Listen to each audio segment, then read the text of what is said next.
欢迎收听由北京竹诗文化传播有限公司出品的《社交恐惧心理学》，作者黎瑞芳，演播宝珠。第一集：社交恐惧，自我保护的人际交往模式。什么是真正的社交恐惧症？你是一个内向的人吗？你是一个害羞的人吗？你觉得自己有社交恐惧症吗？在生活中，很多人都宣称自己是社交恐惧症患者，因为他们在与人交往时会感到不舒服，或者不愿意和他人亲近，故意躲避社交等等。其实，出现这些行为并不代表一个人患上了社交恐惧症，还可能是性格内向或者害羞。正因为内向和害羞与社交恐惧症的某些症状相似，所以很多人都将这三者混为一谈。其实，社交恐惧症和内向还有害羞并不是一回事儿，这三者之间有着本质的区别。一、内向。我们常常用内向和外向来形容一个人的性格，而内向者往往会被贴上不合群、腼腆、安静、保守、喜欢独处等标签。于是很多人就产生了内向等于社交恐惧的想法，认为内向的人是有社交障碍的。其实并非如此。从心理学的角度来讲，内向是一种人格气质。对于社交，内向者更在乎自己的内心感受，社交并不会令他们感到恐惧或紧张，他们甚至会享受社交活动带来的乐趣。内向者更多的是从自己的感受出发，他们会主动选择是否参与社交。对于内向者来说，相比于和人交往，他们有时更喜欢也更习惯独处，这就是他们的生活方式，而且他们并不需要克服种种困难就可以和人建立友谊，他们并不存在社交障碍。二、害羞。在多数情况下，内向者都会被误认为是害羞。其实害羞和内向并没有必然的联系。害羞指的是人们在社交场合中不愿意和他人亲近，这是一种常见的人格特质。害羞者经常独来独往，他们往往会躲避社交，和人相处时会感到尴尬不舒服，而内向者则只是单纯的喜欢独处。每个人都或多或少的有些害羞。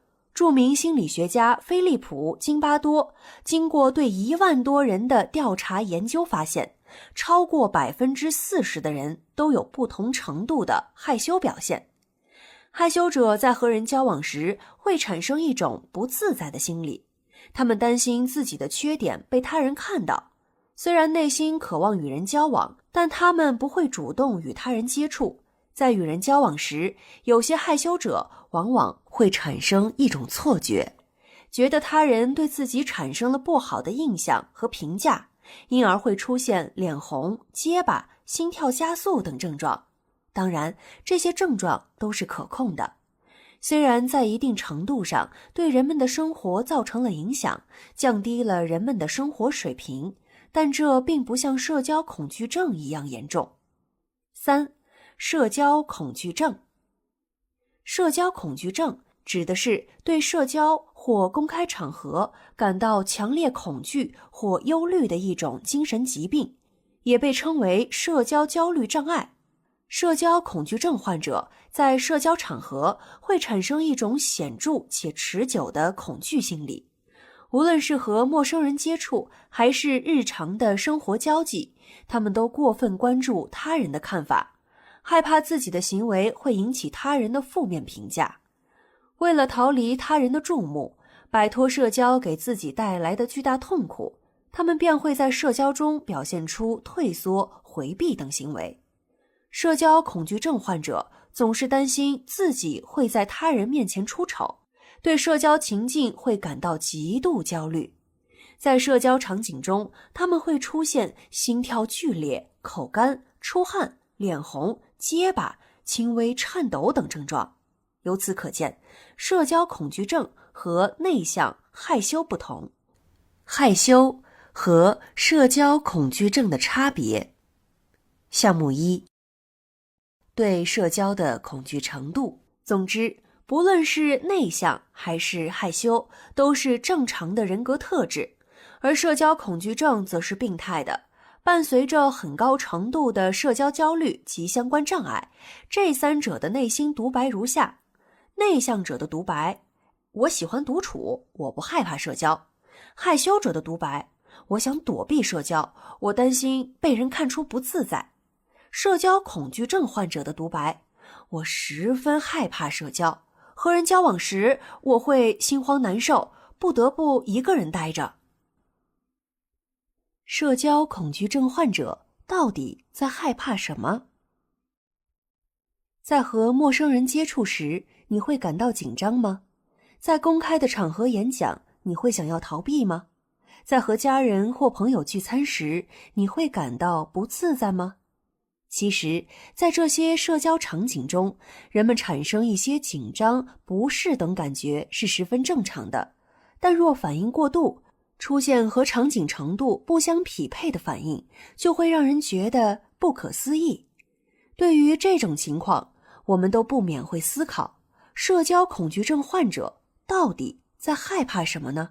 到底这些场景中有什么可怕的呢？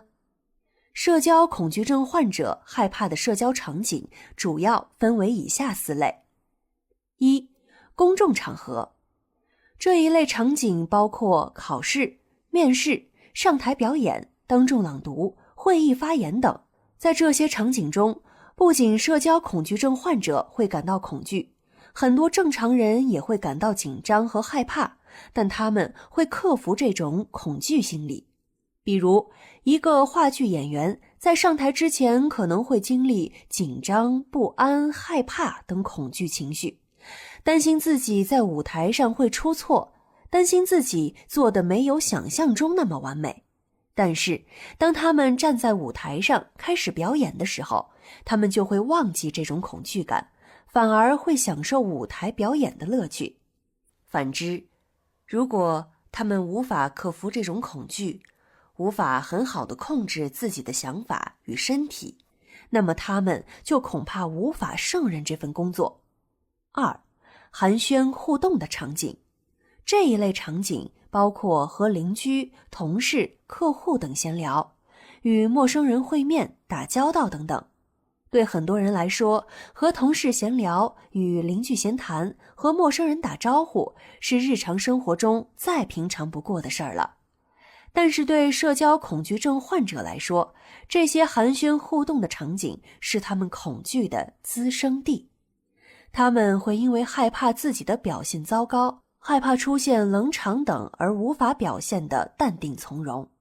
3、表达意见的场景。这一类场景包括拒绝他人的请求，向他人提出意见，要求他人提供服务，申请获得加班补贴，转达自己的异议，申诉不公平的对待，回应批评或责备，投诉商家等等。美剧《生活大爆炸》中的拉吉的女朋友露西，在面对这些场景时，就会表现出强烈的恐惧。在一次约会中，露西觉得服务员给自己上的菜味道不对，但是她不敢把这道菜退回去，而只想着自己不吃就行了。在拉吉叫来服务员后，露西还是没有说出来，反而借口上卫生间逃走了。在这些场合中，社交恐惧症患者的主要表现就是不懂得说不。对于不还钱的朋友，他们不懂说不，于是就又借出去了一笔有去无回的钱。对于不友好的同事，他们不懂说不，于是只好自己加班，做着不属于自己的工作。对于质量有问题的商品，他们不懂说不，不去投诉商家，于是只好自己承担这份损失。可以说，对于社交恐惧症患者来说，要求别人这一行为会让他们变得焦虑，而为了摆脱这种感觉，他们大多选择了逃避。4. 观察场景。这一类场景主要指的是受到他人的注视，比如在马路上行走时，由于发出了较大的声响而引起了他人的关注，上课迟到、打报告时被他人注视，修改某些文档时，同事在一旁盯着，等等。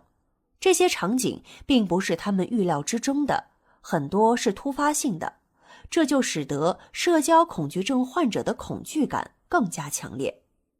以上4类社交场景是我们生活中的常见场景，但并非所有的社交恐惧症患者都害怕这几种场景。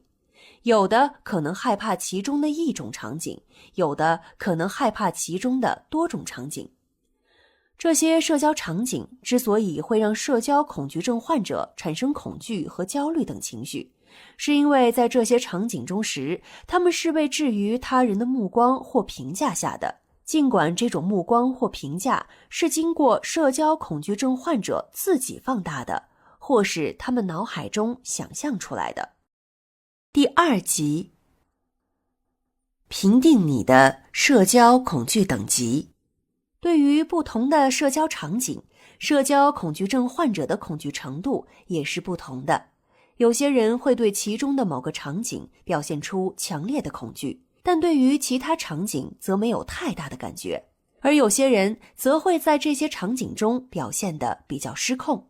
比如，有人害怕当众发言，却不担心和朋友1对1地进行私密交流；有人担心经常去小商店会被搭讪，但去大型超市购物则没有这种担心。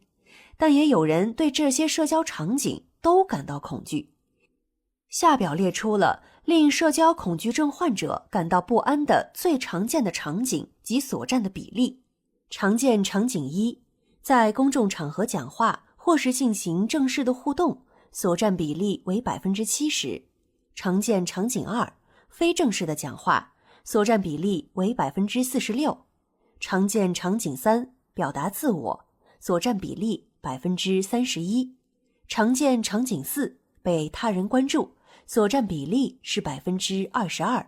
法国著名心理学家、精神科医师克里斯托夫·安德烈和巴黎圣安娜精神病医院帕特里克·莱热隆将那些令人感到恐惧的社交场合，按照其发生的频繁程度，用一张金字塔的图片来表示。在金字塔第1层最底层的一部分是害怕失败，第2层是害怕被揭穿，第3层是害怕表现，在金字塔的最后一层，也就是顶尖的部分，是害怕被观察。其中，金字塔的最下方一层是令大多数人都感到恐惧的场景。每上升一层，就意味着下面塔层的场景也同样会引起社交恐惧。比如，害怕被揭穿的社交者也会害怕失败，但未必害怕表现，害怕被观察。一般来说，如果有人害怕被他人关注，害怕被观察，那么他也会害怕其他的社交场景，即对所有的社交场合都表现出惧怕。社交恐惧症患者的4种表现形式。如果你处于令自己感到不舒服的社交场景中，你会产生哪些想法呢？你的身体会发生什么变化呢？你又会做出哪些行为，出现哪些情绪感受呢？对于社交恐惧症患者来说，在一些社交场合中，他们不仅会出现脸红、心跳等身体反应，还会出现一些不恰当的想法、行为和情绪等等。社交恐惧症患者的主要表现如下： 1. 身体。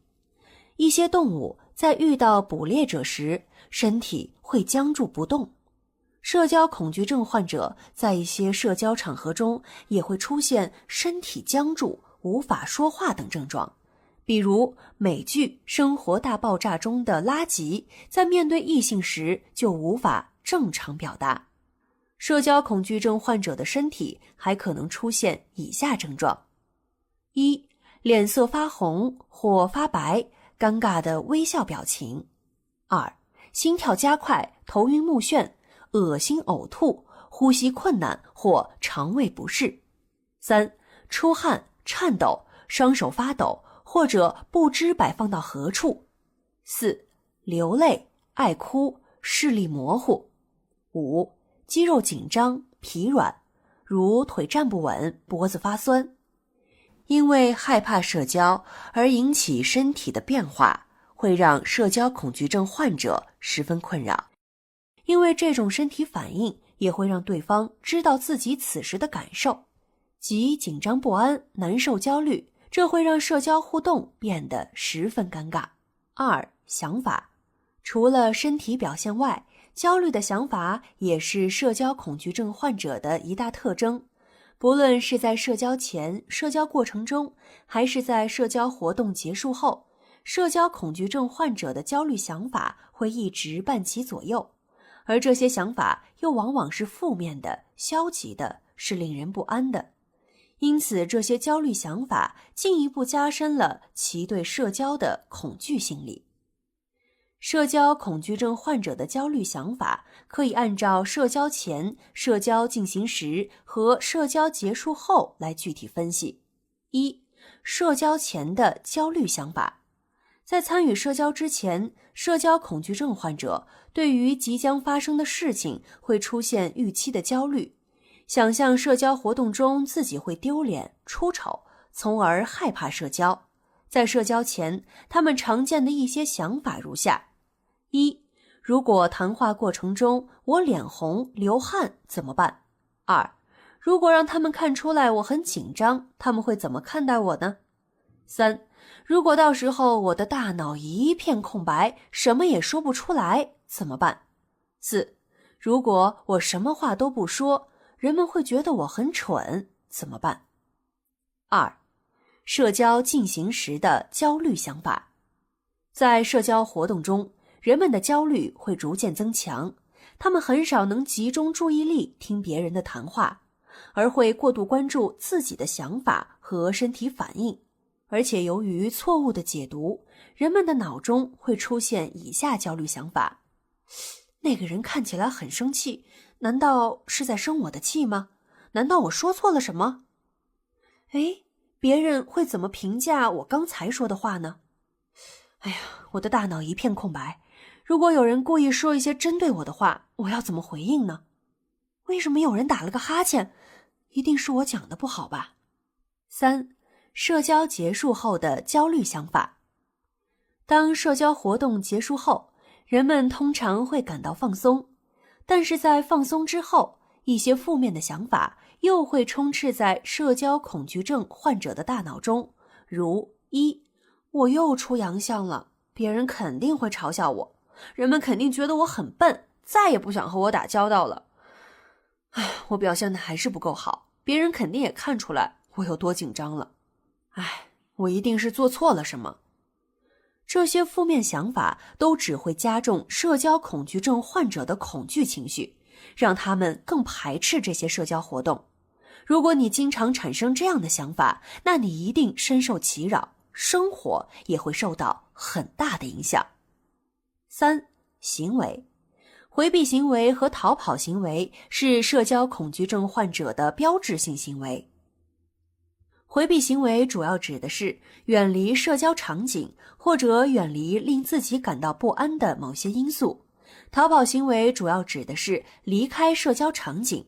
社交恐惧症患者常见的回避行为和逃跑行为有以下几种： 1、目光游移不定，总是避开他人的视线，不敢和他人对视。 2、待在角落处，避免成为他人关注的焦点。 3、和相熟的1-2个人交谈，待在自己的安全区。 4、找借口，不参加那些让自己感到恐惧的社交活动。 5、在社交活动进行到一半时，假装有急事，突然离开。 6、为了回避聊天，主动帮忙做其他的事儿，比如洗碗。社交恐惧症患者出现的这些行为是为了减缓自己的紧张、焦虑情绪，他们试图通过这样做来增加安全感，让自己不再如此害怕社交。4. 情绪。在不适的社交场合中，社交恐惧症患者的情绪也会发生变化。他们不希望他人看到自己的情绪，于是选择隐藏这种情绪。但这样做反而会增加他们的焦虑、恐惧、内疚、抑郁、孤独等感觉，从而出现以下情绪感受：紧张、焦虑、害怕、担忧、自卑，对自己感到失望、悲伤、消沉，觉得自己无能为力。社交恐惧症患者的这4方面表现是互相影响、互相作用的，并没有先后之分。这些都只是社交恐惧症患者通常会出现的一些想法、行为和情绪，但并不是他们的全部感受。身为社交恐惧症患者是一种怎样的体验？如果你不喜欢某家店铺的衣服，你是不是会离开这个店铺呢？如果你觉得饭桌上的麻辣小龙虾太辣了，你是不是会尽量选一些不那么辣的食物吃？对于社交恐惧症患者来说，社交就像是某家店铺麻辣小龙虾，他们会尽量避免参与其中，或者会尽量找到自己的安全区，让自己在社交场合不至于那么行为失常。人不能脱离社会而独自存在，每个人都要和他人接触和交往，而社交恐惧症患者在接触他人时会表现出强烈的不安情绪，甚至会出现面红耳赤、心跳加速等生理症状。那么在平时，社交恐惧症患者会如何面对社交呢？七妙是一个很容易脸红的人，为了不让他人发现，他养成了用头发遮挡自己面部的习惯。在和人的接触过程中，一旦他感到不舒服，便会用头发遮住自己的脸，不看他人的目光。尽管如此，他还是十分在意自己的脸红情况，担心他人的反应。他总是在想，他们是不是发现我脸红了？他们在看什么？他们在想什么？是不是心里在笑话我呢？这种想法持续的时间越长，七妙就越感到焦虑，越想逃离这种场合，于是便不自觉地往后退。此时，人们为了使交流更顺畅，便会更加接近他，而人们的这种行为会让他越发紧张，觉得人们都在看自己，看到了自己的困窘模样，结果情况越来越糟糕。在日常生活中，很多社交恐惧症患者都会尽可能地避免与朋友见面，或者参加一些较为正式的活动。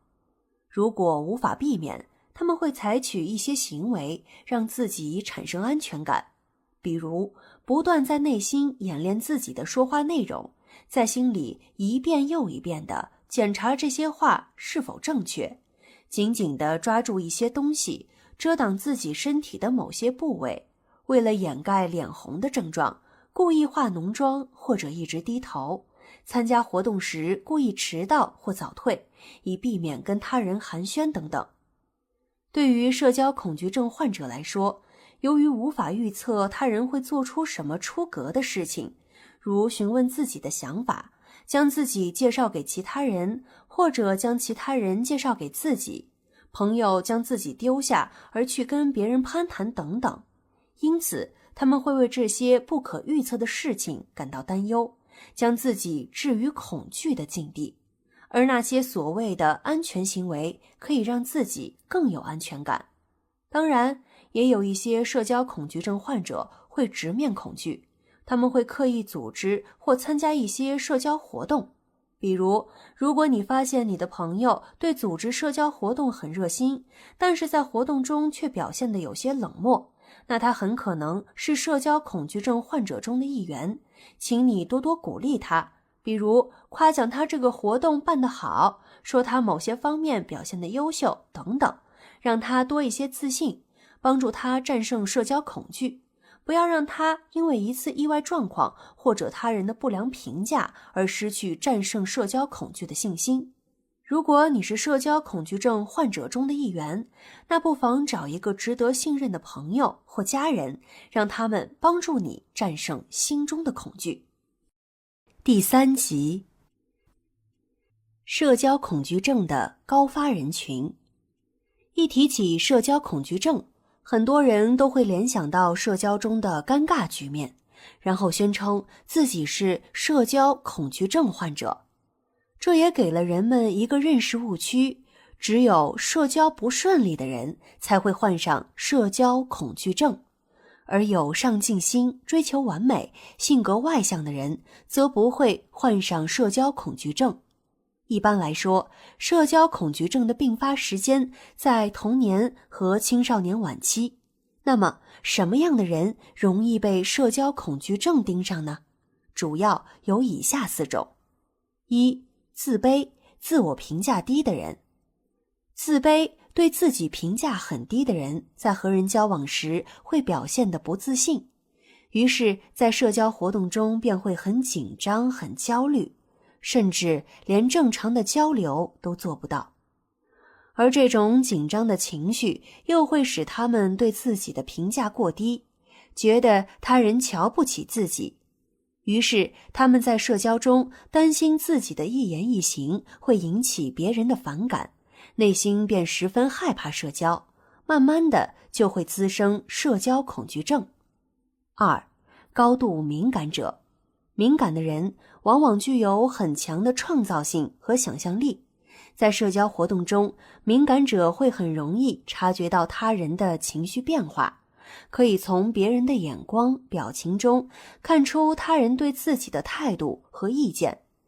但若敏感者在社交中过于注重对方的想法和表情变化，总是揣测他人内心的想法，便很可能因为敏感，过分放大事情不好的一面，将对方很正常的一个反应看作是对自己的否定。那么在和人相处时，他们也会带着紧张不安的情绪，最后患上社交恐惧症。3、完美主义者。完美主义者的典型特征是对自己的要求极高，希望自己能表现得十全十美，在各个方面都能得到别人的夸赞。但我们都知道，金无足赤，人无完人，这就使得他们不可避免地经历失败，而这些失败在他们眼中就是不完美的象征，会带给他们极大的挫败感。于是，在追求完美和内心挫败的相互冲击下，完美主义者很容易否定自己，变得自怨自艾。如果经历多次挫败，他们甚至会将自己封闭起来，排斥社交活动，最终变得害怕和人交流。4、内向者。虽然内向和社交恐惧症有着本质的区别，但是不可否认，在现实生活中，内向者往往更容易陷入社交恐惧中。一方面，内向者喜欢安静，喜欢独处，虽然他们并不害怕和人相处，但是在多数情况下，他们都不太喜欢与人接触，主动将自己隔离起来，这就为社交恐惧的产生提供了机会。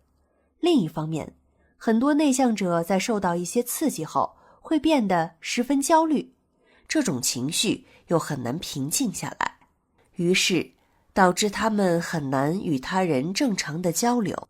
这种困窘的感觉便会让内向者逐渐害怕社交。我们每个人都离不开社交，不论是在家庭、职场，还是在面见陌生人时，社交都是不可避免的。如果你恰好属于社交恐惧症的高发人群，不妨从现在开始，一点一点地融入社交活动中，让社交恐惧症远离你。如果你已经有了社交恐惧的表现，那就寻求信任的人的帮助吧，相信他们会带你逃出社交恐惧的魔爪。社交恐惧症有多普遍？社交恐惧症已经成了仅次于抑郁和酗酒的第3大心理疾病。社交恐惧症是十分普遍的。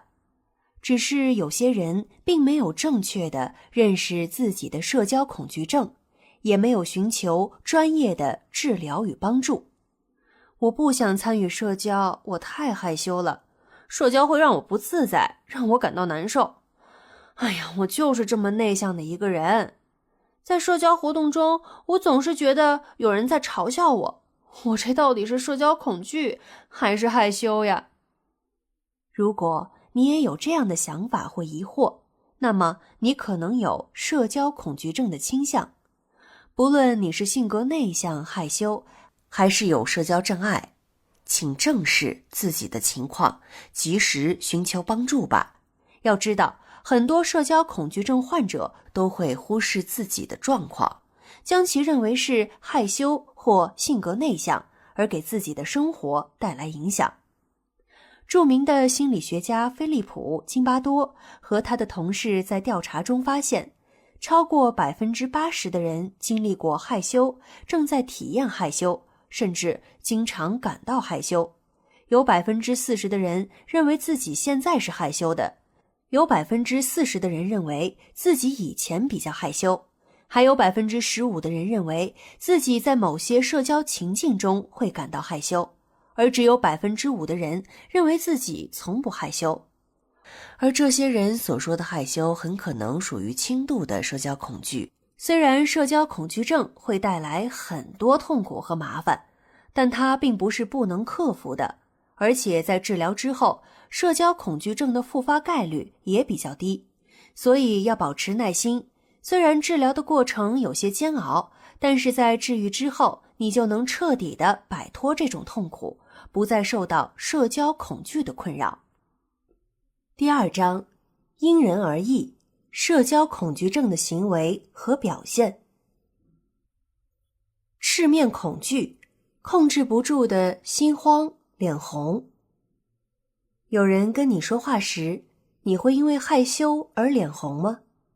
当众发言时，你会因为紧张而面红耳赤吗？当你脸红心慌时，你会产生什么样的想法？是认为这种反应是正常的，还是认为别人都在看你脸上的红晕，内心在嘲笑你呢？我们每个人都会因为害羞或者不好意思而脸红，这是很正常的现象。但是对于赤面恐惧症患者来说，脸红是一件十分羞耻的事情，他们会觉得很丢脸，会感到十分焦虑。田真总会因为一些看起来无关紧要的小事儿脸红。在办公室里，有人跟田真说话时，她的脸就会霎时变红。在公交车上，有人对着田真微笑时，她的脸也会变红，让对方很尴尬。在朋友聚会上，只要有人提到田真的名字，她就会条件反射般的变成大红脸。在别人目光的注视下，田真的脸红程度更会逐渐升级。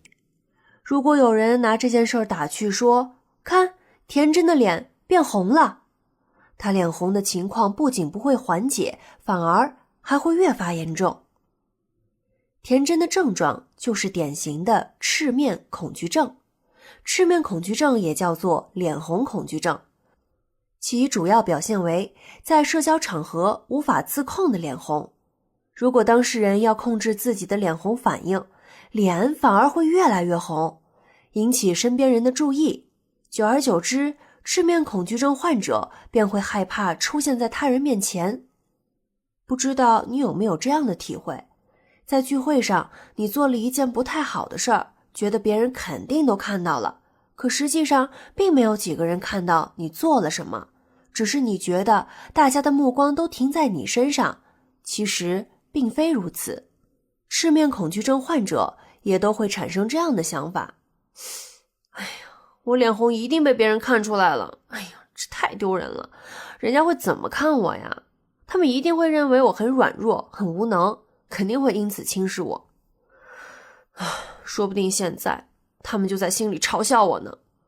哎呀，不行不行，我要控制住我自己，不能脸红，不能让别人看出来，我要控制住。结果他们越想控制，脸就越红了。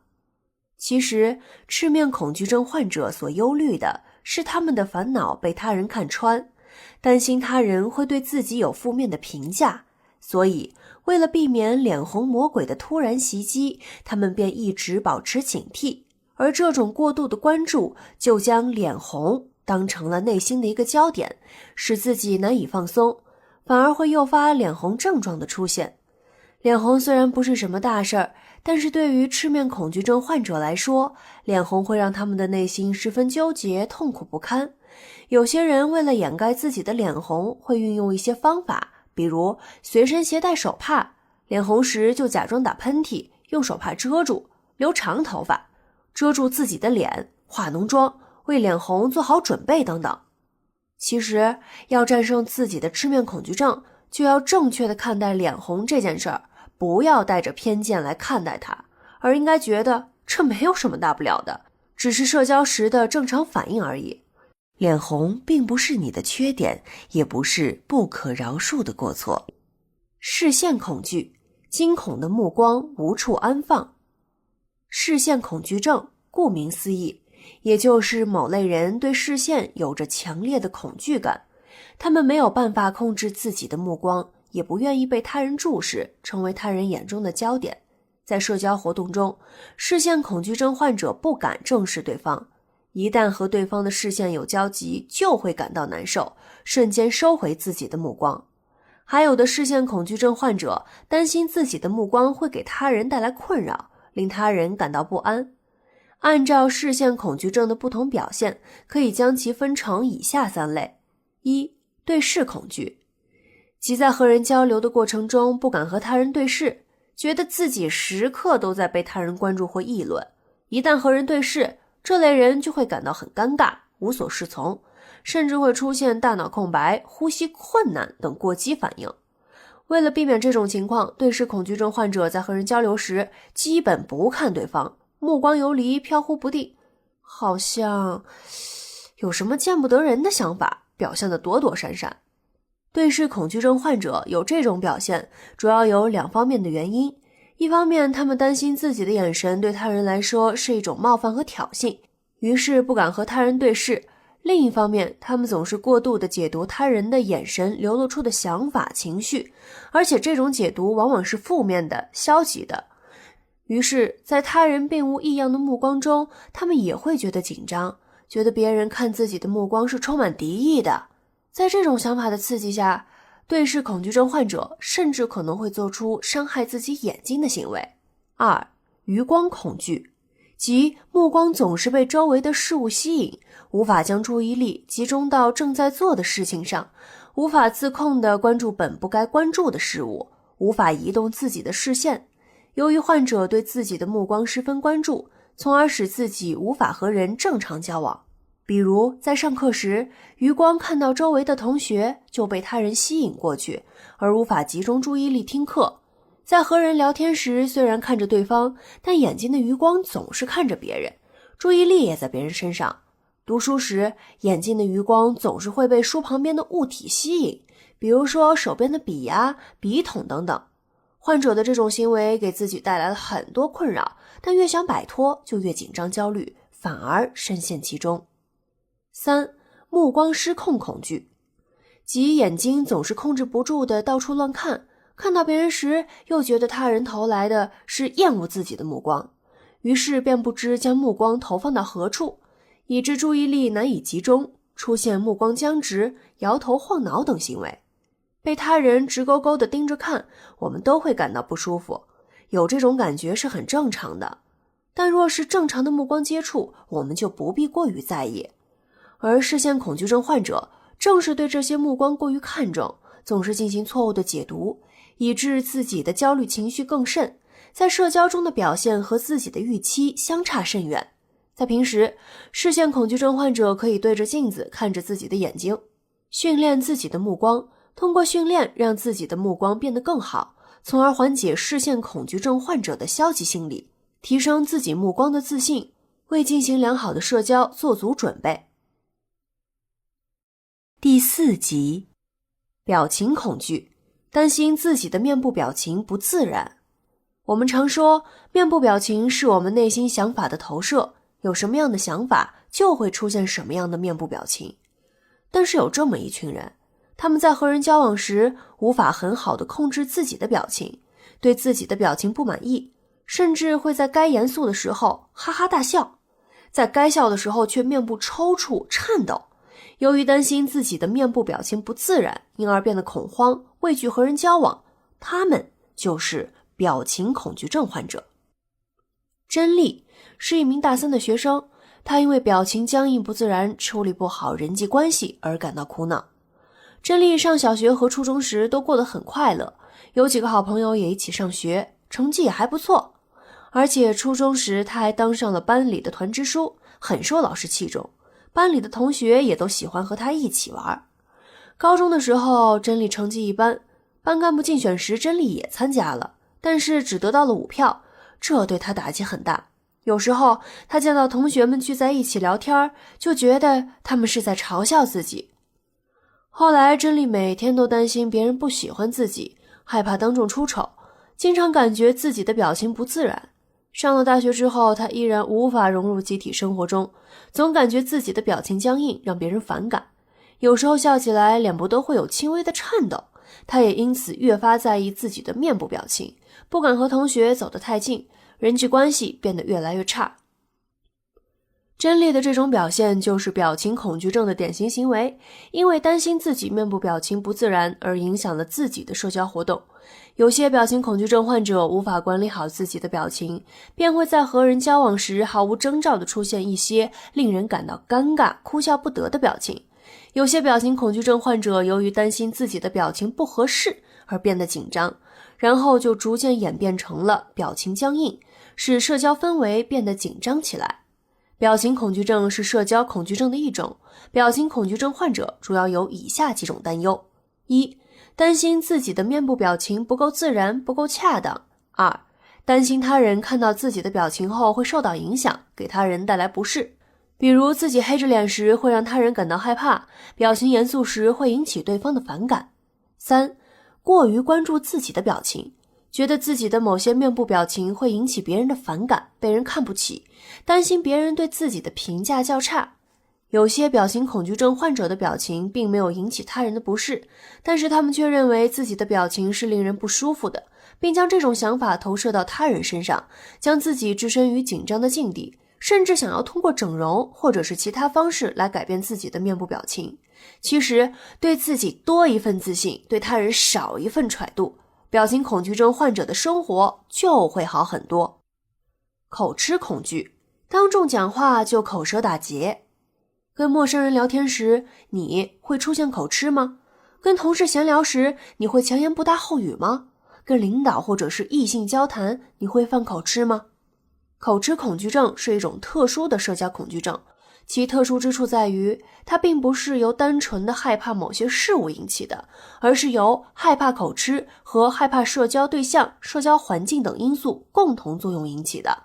比如，有些人在亲人、朋友面前不会出现口吃，但是在和陌生人、领导、异性等交谈时会出现口吃。有些人在谈论自己感兴趣的事情时，往往会滔滔不绝，但是面对一些陌生的话题时，就会支支吾吾的。有些人不仅不能在他人面前愉快的交谈，甚至在他人面前打电话，在他人的注视下工作等，也会感到极度的紧张焦虑，从而出现口吃的状况。这些容易引发口吃的社交场合，会让他们形成条件反射，不由自主地变得口吃。口吃恐惧症患者害怕口吃，对自己口吃的行为耿耿于怀。当他们口吃时，心里就会十分紧张慌乱，觉得别人也很在意自己的口吃，因而无法顺利地将一句话说完，甚至因此抗拒社交。乐旭是一个对自己要求十分严格的人，他不允许自己犯错，也不接受别人超过自己，无论什么时候他都要争第一。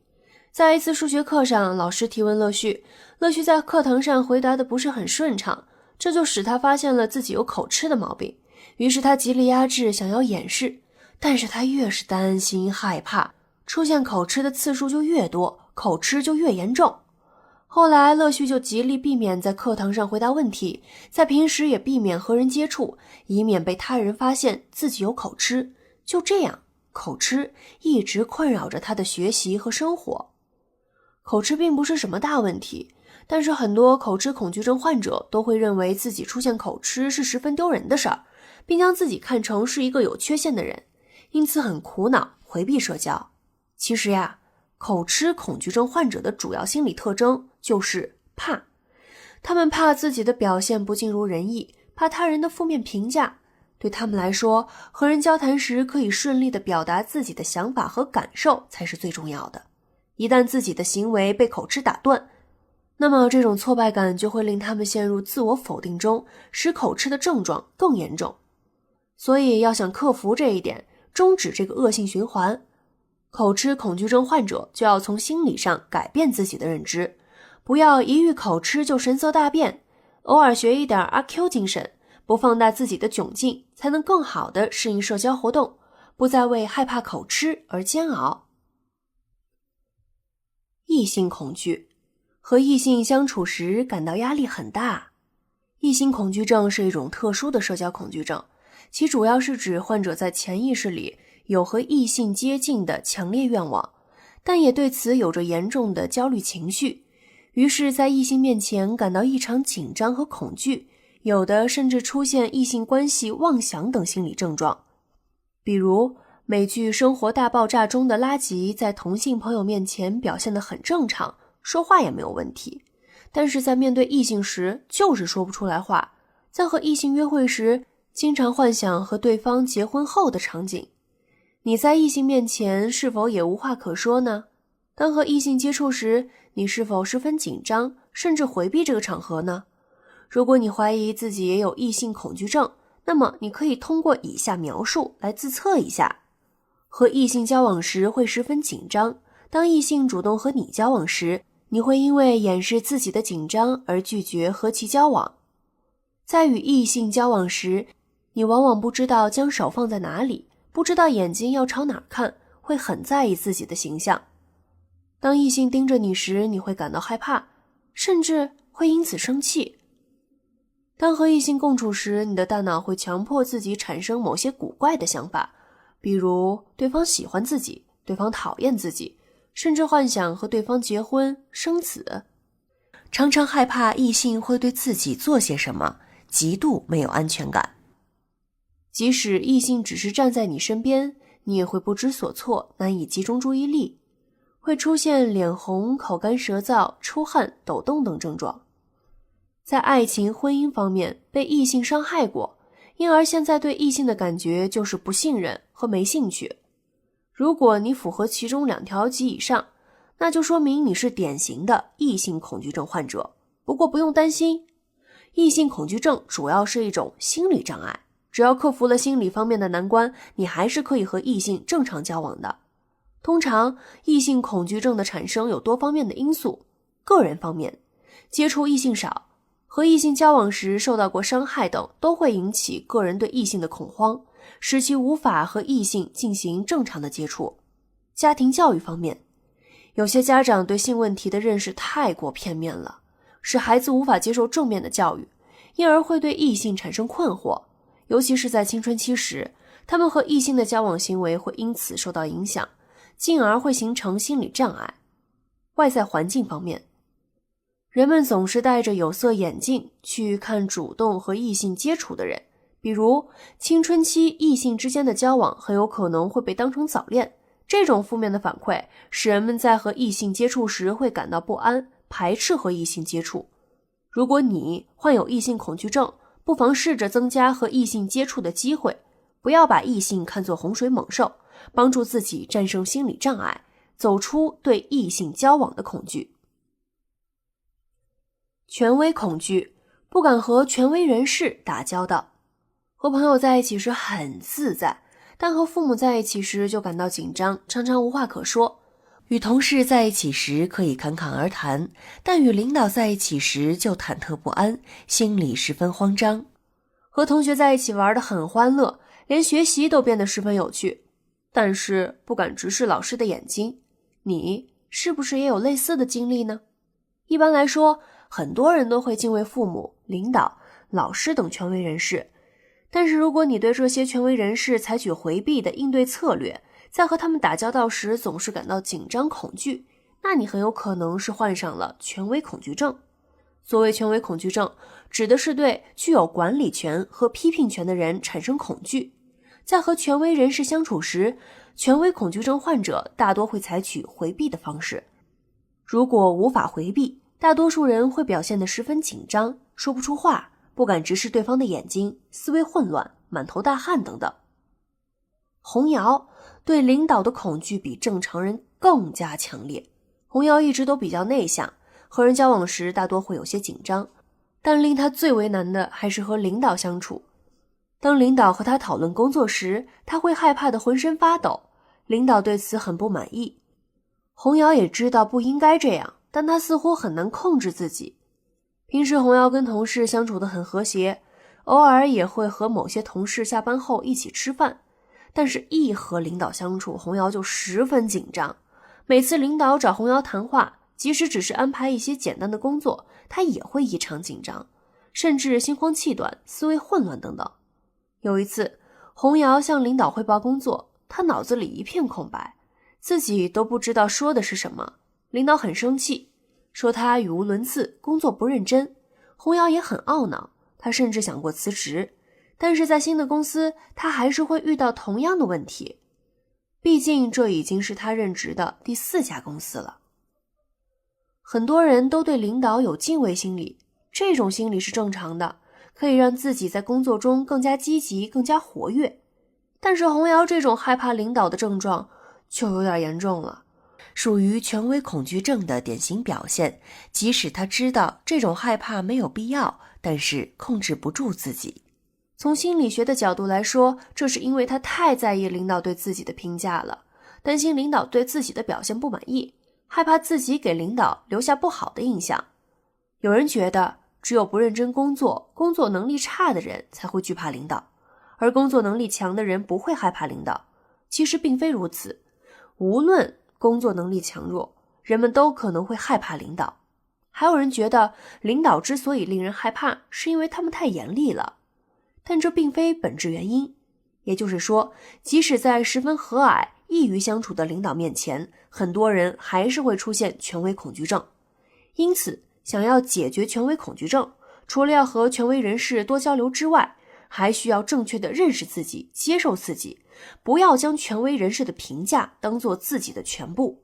权威恐惧症患者要认识到，即使在领导、老师或者父母面前，自己的表现并不是太好，遭到了他们的批评，这也并不是什么大事儿。只要自己接下来能做得更好，改正以往的不足，这就足够了。社交恐惧症的其他分类。社交恐惧症患者害怕的社交情境和行为表现都是因人而异的。有些人只是害怕单个社交情境，而有些人可能会在所有的社交情境中都感到焦虑。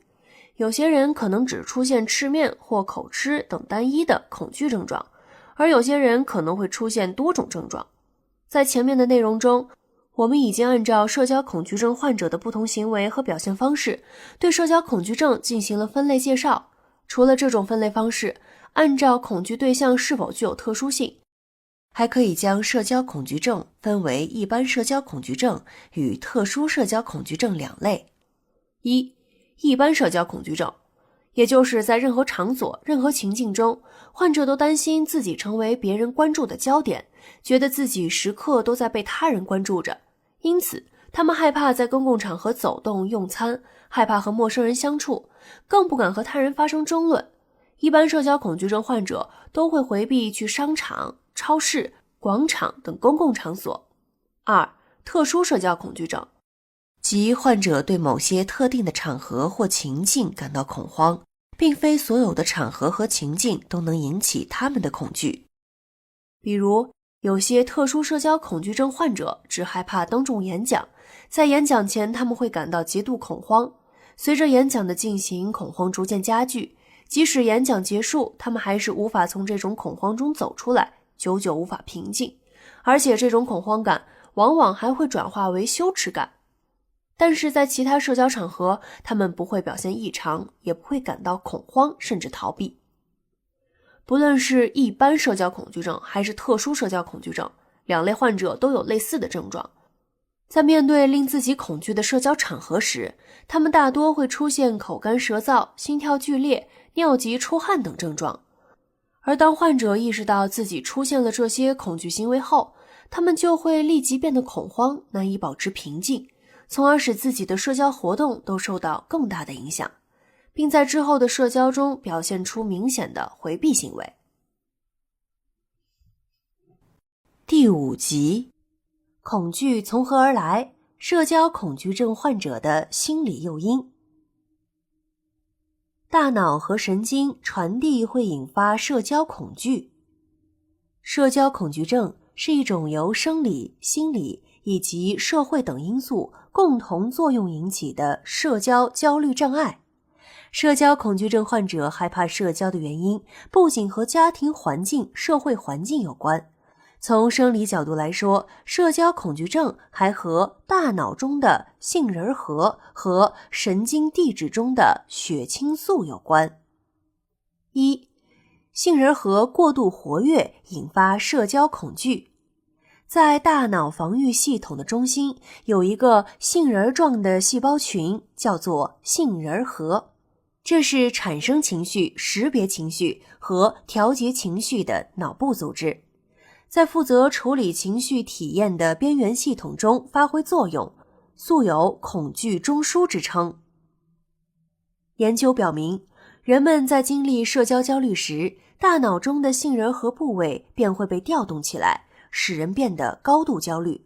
比如，在面对陌生人时，社交恐惧症患者由于担心自己会表现得不好而变得十分紧张，甚至出现脸色发白、手脚发抖、心跳加速等症状，这便是杏仁核过度活跃的作用。杏仁核就像一个反应器，能根据情绪的线索快速地做出判断，调动身体中的每一个系统对抗感知到的危险，但是它对情绪的识别并不是那么精准，有时在某些无需紧张、害怕的社交场景下，也会让我们感到十分焦虑、恐惧。杏仁核过度活跃使人体出现十分焦虑、恐惧的反应，是杏仁核接收到压力、紧张等信息后，根据原本储藏的情感、情绪和潜意识的记忆所做出的直接反射，也就是说，这种反应和理性无关。2. 血清素失调引发社交恐惧。血清素是快乐情绪的神经传导物质，在控制情绪、缓解焦虑、调节食欲和睡眠等方面具有一定的作用。血清素可以舒缓人们的压力，令人感到舒畅、轻松、自信、开朗等等，给人带来愉悦感和幸福感。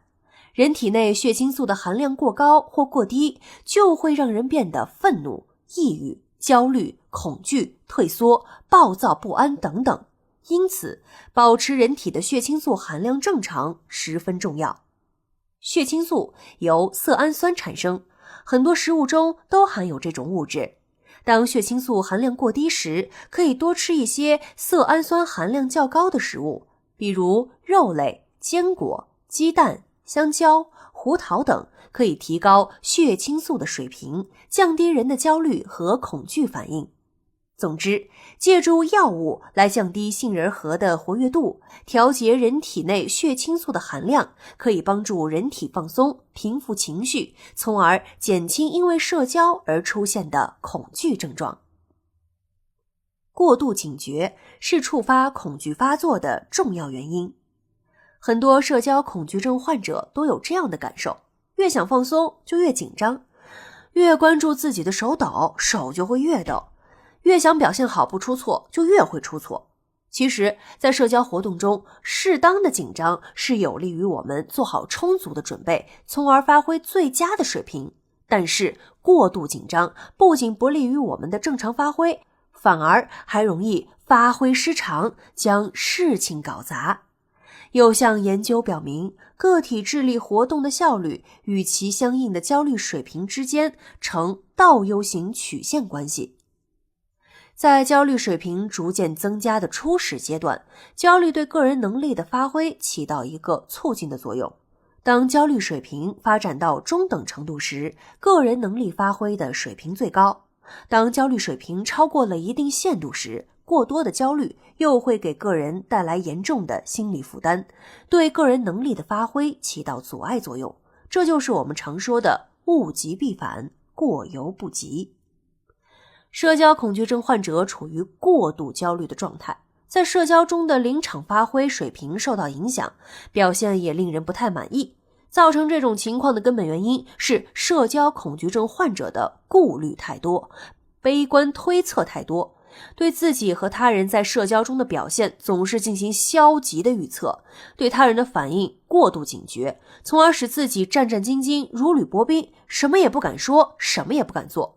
其实，在和人的交往中，不仅社交恐惧症患者会感到紧张，出现口吃、脸红等反应，很多人都会出现类似的反应，但大多数人都把这看成是正常的反应，允许自己口吃、脸红，但不会因此受到太大的影响。而社交恐惧症患者则过于看重自己的这些反应，对自己出现的症状过度警觉，也对他人的反应给予了过度解读，因而便会陷入越想不紧张就越紧张的怪圈。比如，当社交恐惧症患者感觉自己心跳加速并有些口吃时，他们心里的想法是：我不能紧张，不能紧张，更不能口吃，一定不能被别人发现我紧张，不然人家肯定会对我有坏印象，那我就太丢人了。完了，别人肯定是发现了，我太丢人了。其实，在一般人看来，这可能只是正常的反应，人们大多数都不会往心里去。当社交恐惧症看到别人出现皱眉、眼神迷茫等反应时，他们大多会从自己身上找原因，觉得是不是自己说错了什么话，或者做错了什么事儿，于是他们便会变得心慌不安、神思不定。其实这很可能只是他人的一个习惯性动作。我们都知道黔驴技穷的故事。前地本来没有驴，有个人将一头驴带到了这个地方，放置在山脚下。老虎看到这个怪物，觉得它很厉害，便藏在树林里偷偷看它，逐渐小心地接近它。有一次驴叫了一声，老虎以为驴要咬自己，便十分害怕地逃走了。后来老虎又观察了驴许久，并故意激怒驴，才发现驴并没有什么本领，于是老虎便大吼一声，将驴吃了个干净。在这个故事中，老虎误以为驴很厉害，会吃掉自己，其实这只是老虎自己心里的想法，也是他的恐惧来源。最后老虎战胜了这种恐惧。而很多社交恐惧症患者会故意放大自己心中的负面想法，对自己和他人的反应过度警觉，从而触发了自己的社交恐惧，使自己无法消除社交的紧张感。因此，不自己吓自己，不对自己和他人的反应过度警觉，直面自己的恐惧，反而会使恐惧心理得到缓解。完美主义是导致社交恐惧的一大因素。一提起完美主义者，很多人的第一想法便是追求完美。这确实是完美主义者的典型特征。虽然追求完美是很多人的目标，但是完美主义者对完美的追求已经到了吹毛求疵的地步。一旦某些事情没有达到他们的预期，哪怕是出现了一点点的不完美，他们也会陷入十分不安、烦躁、恐惧的状态之中。从心理学的角度来说，过分追求完美对人们来说是一个沉重的包袱。在社交活动中，完美主义者不仅在意他人对自己的评价，更想控制他人对自己的印象。通常，完美主义者的思考模式主要有以下3种。1. 对自己要求过高。有些完美主义者对自己的要求过高，总是为自己设定很高的目标，甚至是不切实际的标准。如果自己达不到这些标准，或者一旦自己的人际关系出现问题，他们便会将这些问题归因于自己的不完美，内心充满挫败感，并将这种失败和不完美画上等号，从而使自己陷入自责、内疚之中，继而变得自卑、畏惧社交。因为他们的出发点是追求完美，达到完美，所以他们无法忍受自己出错，无法忍受不完美。这种极端的完美主义心理会让他们在屡屡出错后陷入自我怀疑之中，对社交产生恐惧心理。2. 对他人要求过高。有些完美主义者也会对他人严格要求，期望他人能做得和自己一样好。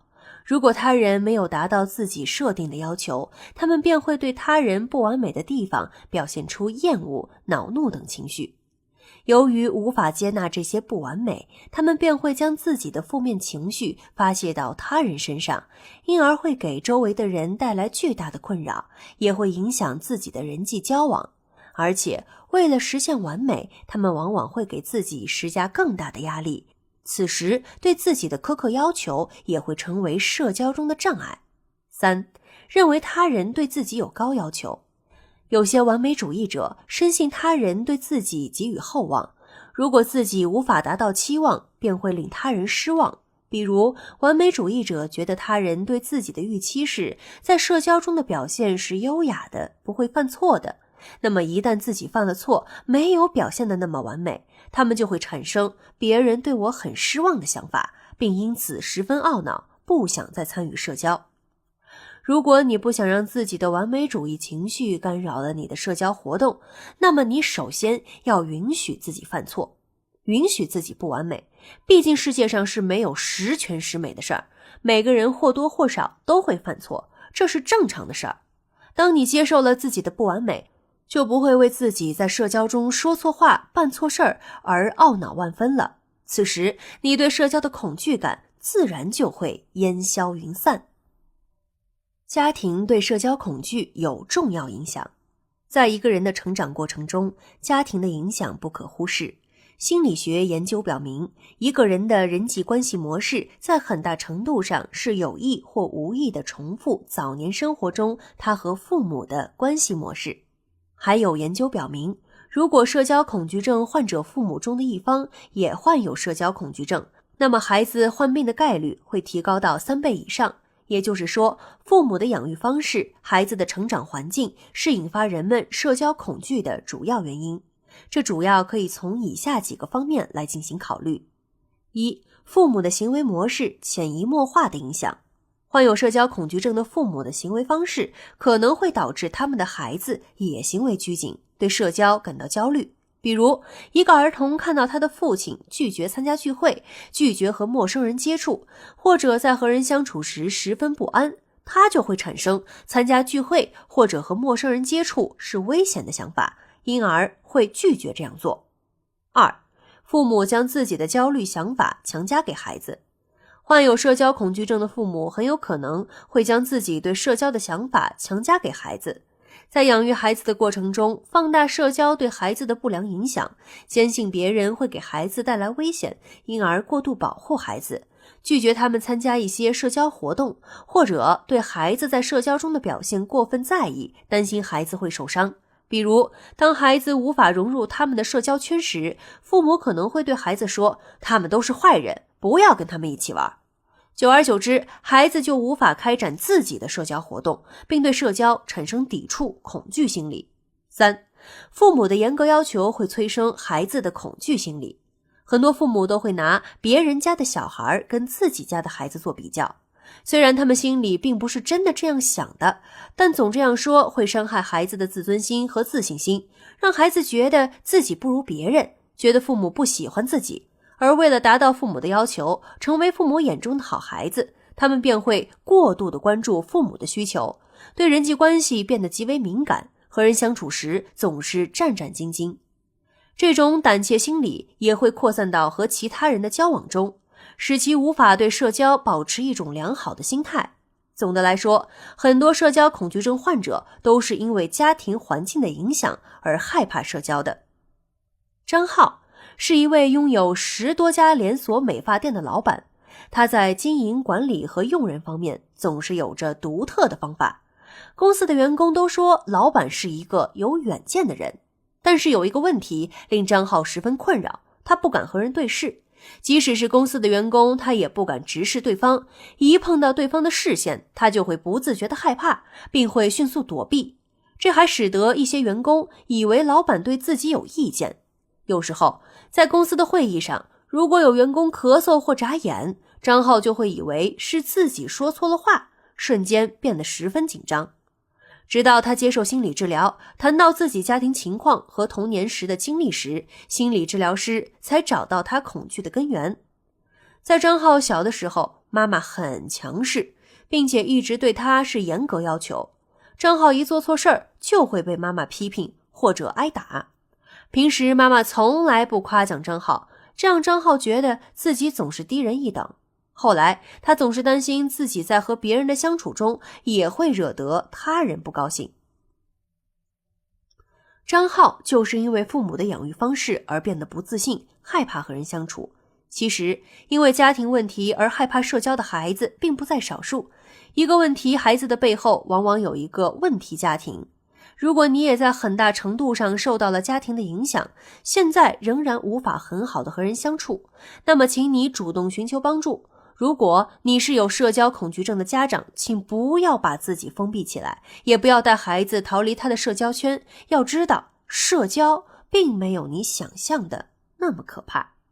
第6集，逃避让你的社交恐惧越发严重。当你看到自己害怕的事物时，你会怎么做呢？当你被要求参加自己不愿去的聚会时，你又会怎么做呢？相信很多人都会选择逃避。趋利避害是人的本能，逃避痛苦，寻求解脱，这是大多数人面对事情的反应。但如果你想用逃避的方式来应对社交，那就行不通了。社交是我们生活的基本构成要素，逃避社交就意味着将自己孤立封闭起来，不和他人接触，不再敞开自己的心扉，这样就会让人变得日益孤僻，思维方式也会和社会脱节。对于社交恐惧症的患者来说，这只会让他们的社交能力日益退化，更害怕社交。长此以往，就会形成一个越害怕越逃避，越逃避越害怕的恶性循环。逃避并不是解决社交恐惧的好方法，甚至可以说是十分糟糕的一个方法。那么为什么很多人还是选择逃避呢？其实这就像你在面对一只十分凶恶的大狗，你在和它四目相对时会感到焦虑和恐惧，但是当你逃避时，你的焦虑和恐惧就会消失，于是你便觉得逃避是解决这种问题的一种办法。因此，当你再次遇到此类问题时，你还是会选择逃避。这种逃避行为会成为你处理此件事情的习惯性方式，进而成为你的第一选择。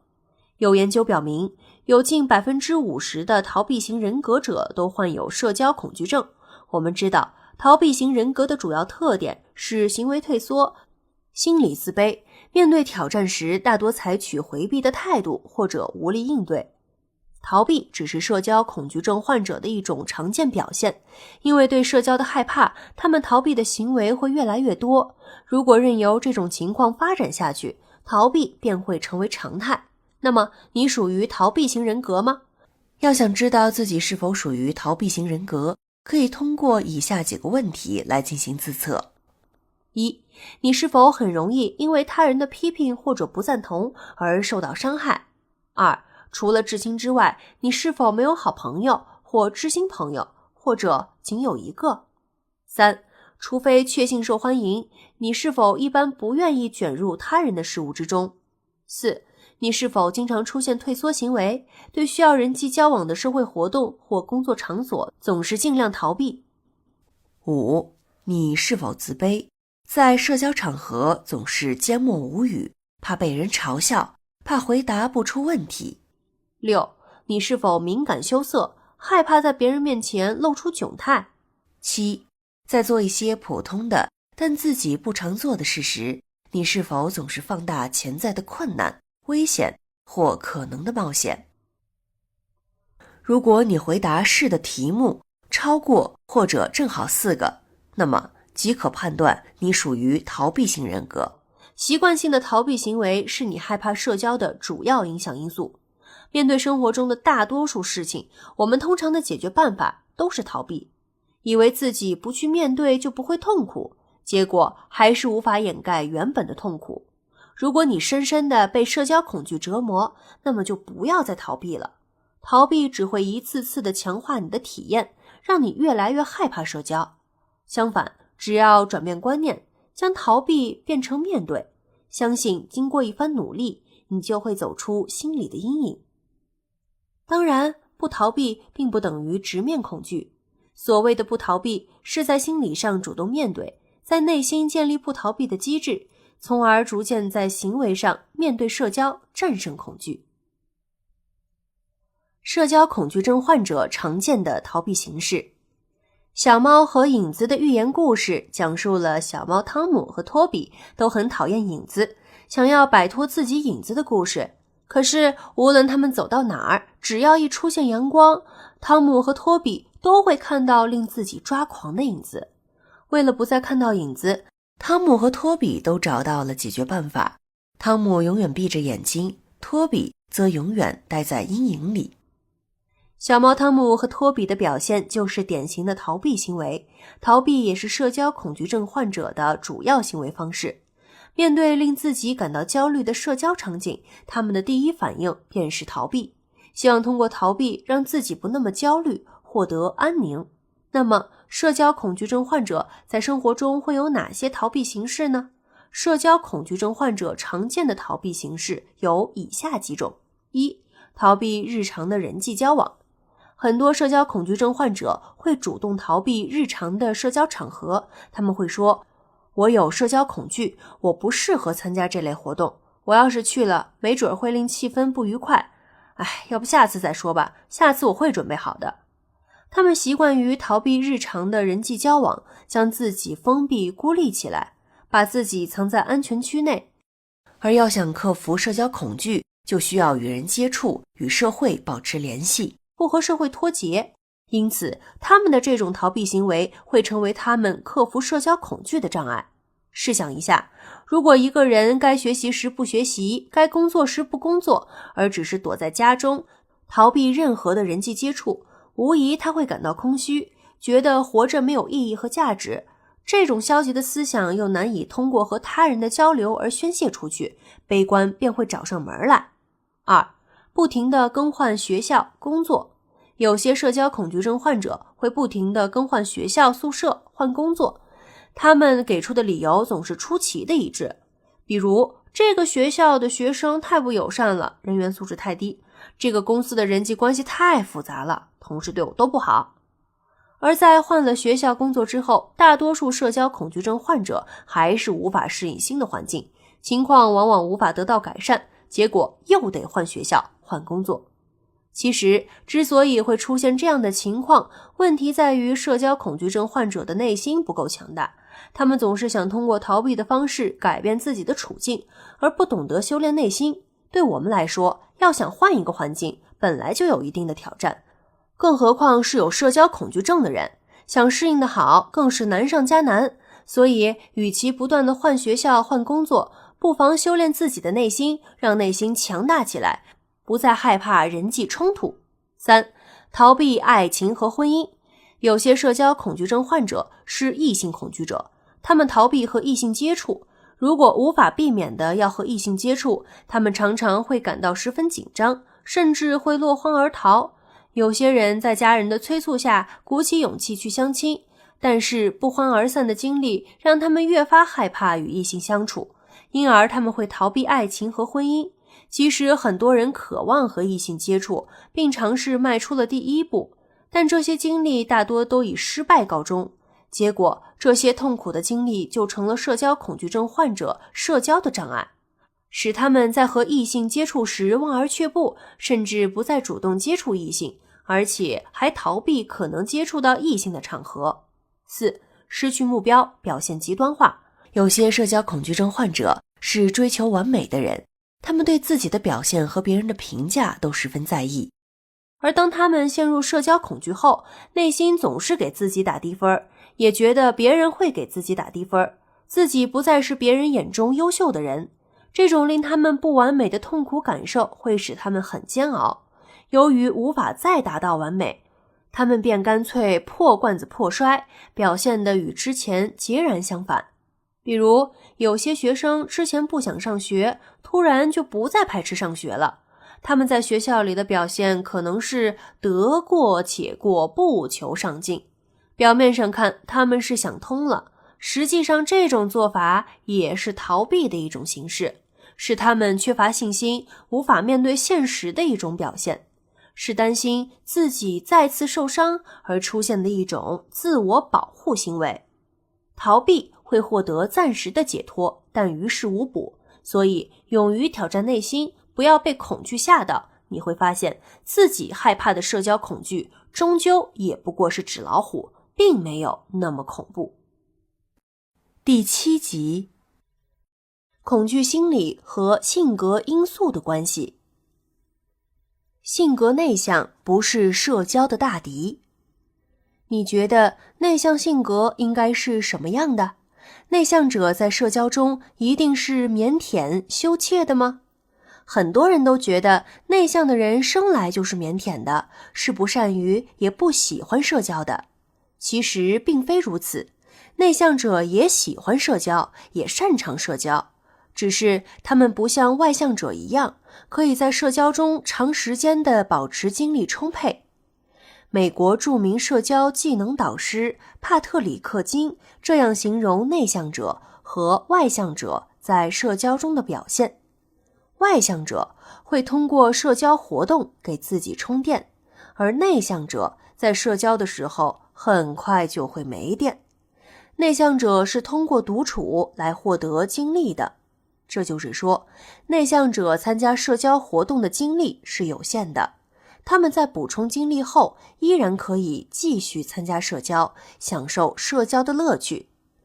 对于内向者来说，参加社交就像是在进行一场长跑比赛，长跑会消耗他们的精力，让他们变得精疲力尽，无暇顾及其他的事情。而只有经过一段时间的休整之后，他们才能恢复如初，再次充满活力。和外向者相比，他们休养生息的方式比较特别，那就是独处。所以，内向性格并不是社交的大敌，内向者只是参与社交的方式与外向者的有所区别，并非厌恶社交活动本身。内向者经常会做出一些令外向者不解的行为，常见的行为有以下几种：毫无预兆地消失一段时间，没有留下什么联系方式，但是过一段时间后又以精神饱满的状态出现。在发言前会准备很多，比如查找资料、做笔记等。很少参加晚间活动或聚会。在商务早餐中远远地坐在角落。即使跟你已经认识了很长时间，也不会向你透露其基本信息。发言、说话通常都经过了深思熟虑，很有说服力。如果你具有以上的多数特征，那么你很有可能就是内向者中的一员。内向者大多都不愿意与信口开河、言之无物的人待在一起。在他们看来，和人相处最舒服的状态是和对方的关系很亲密，或者与对方有共同的兴趣、话题等等。而且，内向者大多都比较安静，很少会做出夸张的动作，也不会博人眼球。大多数社交活动都是外向者的乐园。如果内向者无法找到自己的社交舒适圈，就很有可能因此害怕社交。所以，内向者要了解自己的性格特征，找到给自己充电的方式，才能更好地参与社交，不会因此对社交产生恐惧心理。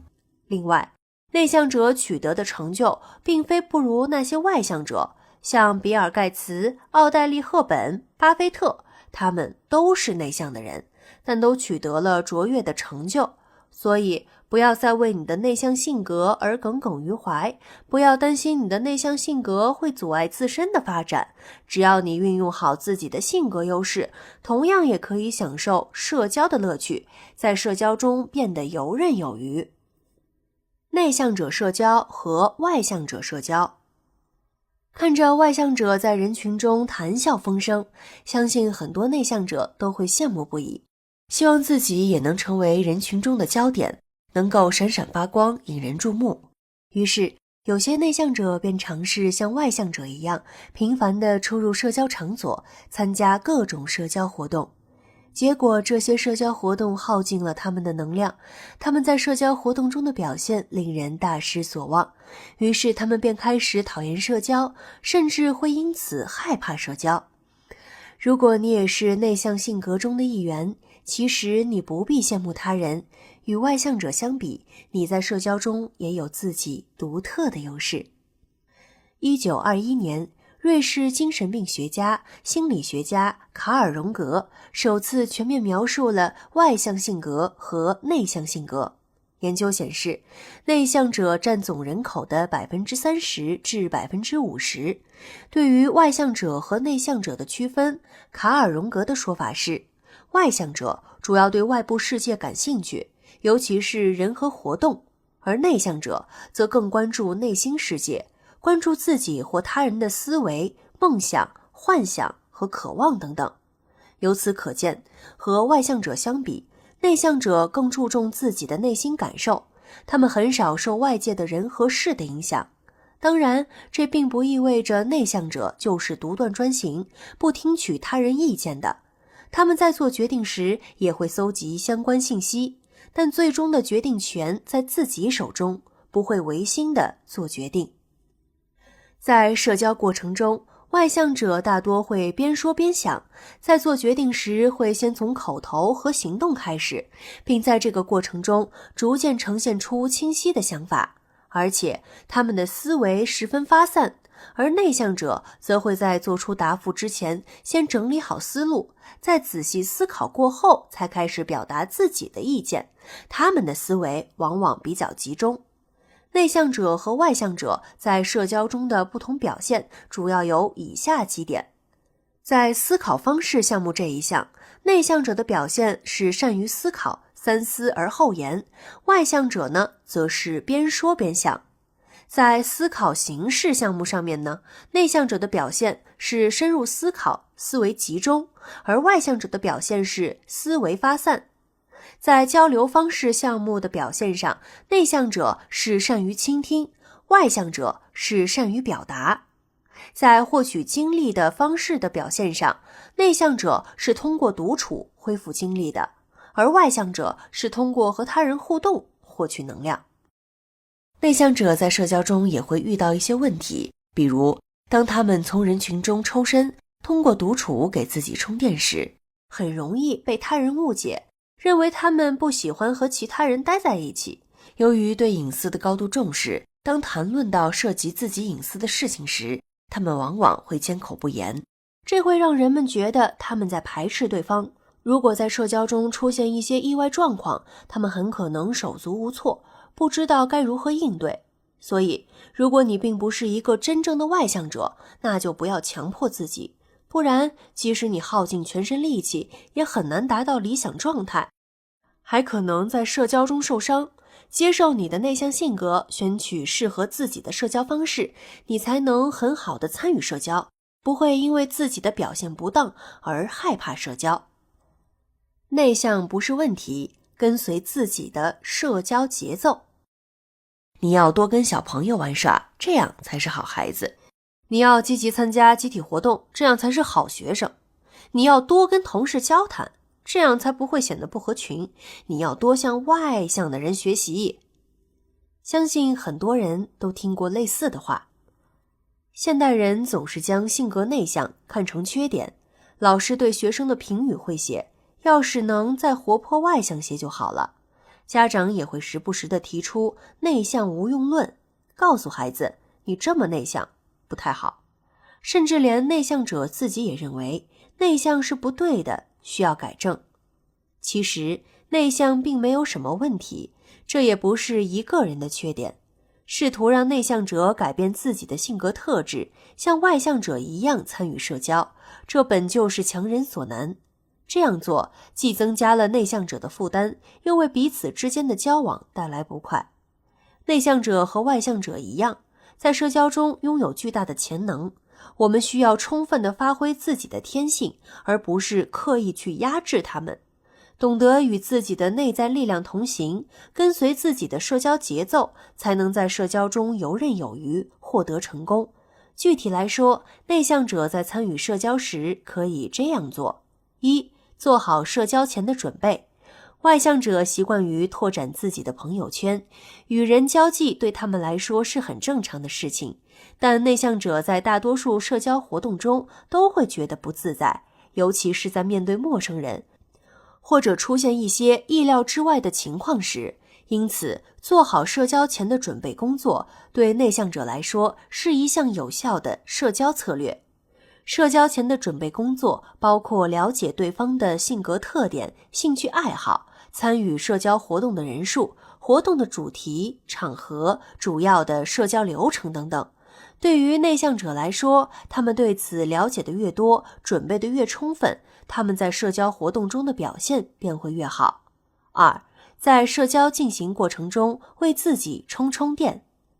当旅行的目的地较远时，我们在中途也会停下来休息一下，恢复一下体力，以便继续接下来的旅程。当一场会议持续的时间很长时，我们都需要吃些点心、水果，喝点水，以保证有充沛的精力将这场会议持续进行下去。同样，当一场交际活动耗费了你大量的精力后，毫无疑问，你也要为自己充电，暂时终止社交活动，恢复精力。在社交进行的过程中，如果你感到不自在、不舒服了，那就找个借口抽身离开吧。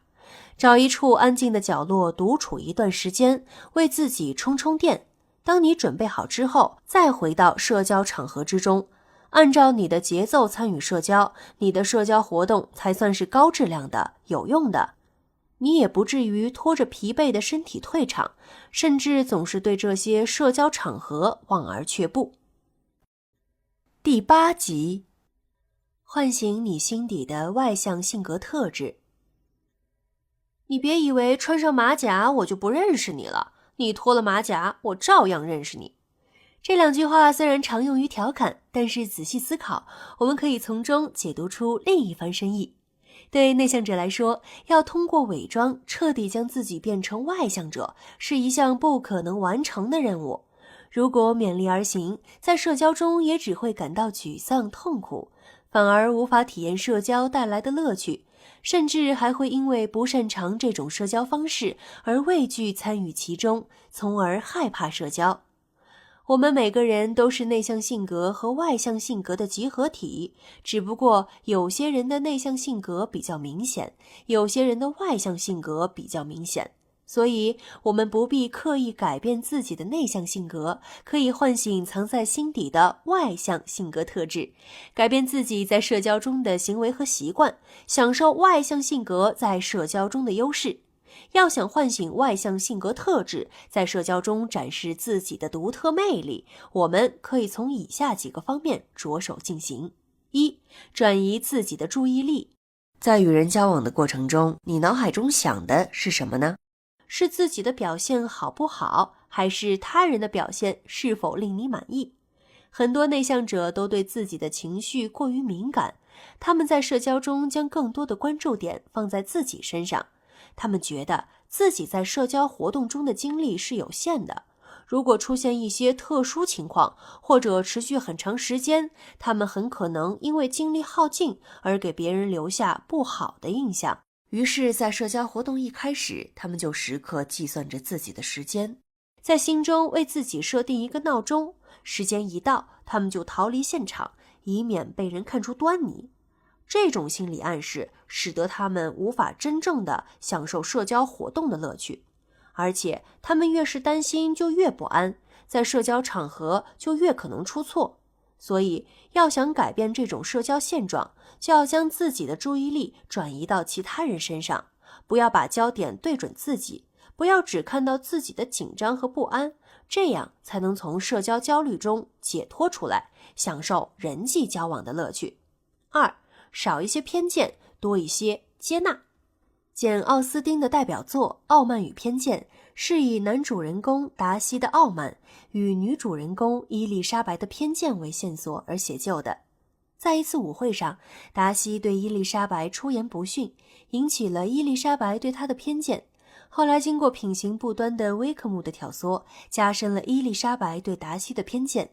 直至后来又经历了一些事情，伊丽莎白才渐渐消除了对达西的偏见，最终有情人终成眷属。很多时候，我们对他人的评判未必是准确的，所以在社交活动中，请不要急着给他人下判断、贴标签，而应该学着多去接纳他人。正所谓路遥知马力，日久见人心。经过长时间的相处，我们的判断才更真实。所以，不要让自己的偏见影响了社交，不要因为偏见而封闭自己，隔离他人和自己的接触。3. 设定一个社交目标。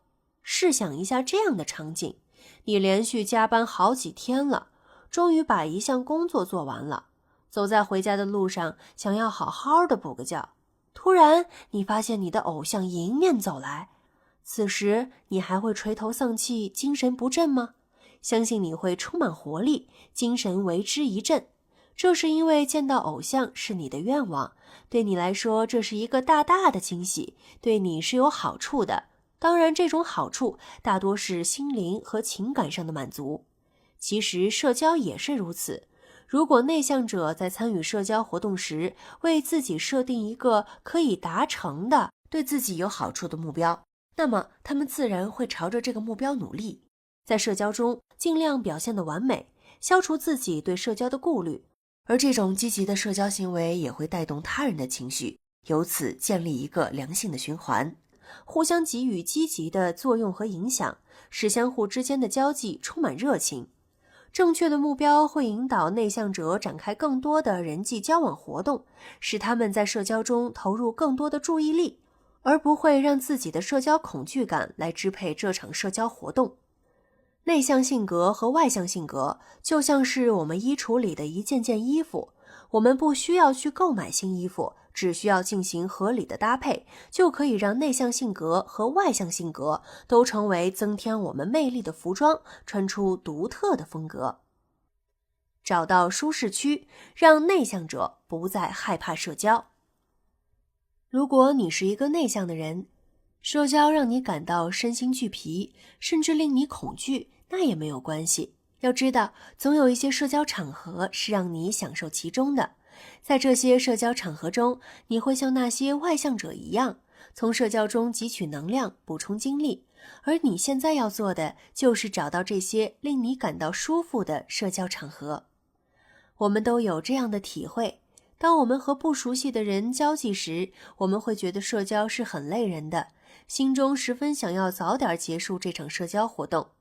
而当我们谈论自己感兴趣的事情，或者与自己熟悉的人相处时，从来不觉得尴尬，反而还会滔滔不绝地发表自己的意见，与人相谈甚欢，不想结束话题。由此可见，内向者只有找到自己的社交舒适区，才能在社交中发挥出自己的最佳状态，不再害怕社交，成为社交赢家。所谓找到自己的舒适区，主要包括2个方面。一，选择适合自己的社交场景。请你盘点一下，你对哪些社交活动比较感兴趣？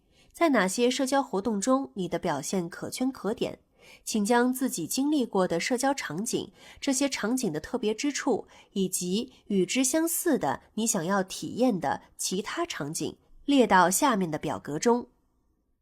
经历过的社交场景有电影赏析交流会，特别之处在于可以学到很多知识，跟志趣相投的人一起讨论。其他想要体验的场景是和编剧交流，和同行探讨电影制作等等。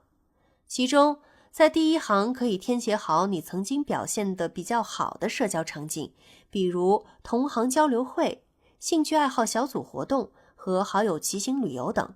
在第2列填写这些社交场景的特别之处，或者令你感到舒服愉悦的原因，比如能提升智力、体验新奇、存在奖励机制、有兴趣相投的陌生人、学到了很多的新知识。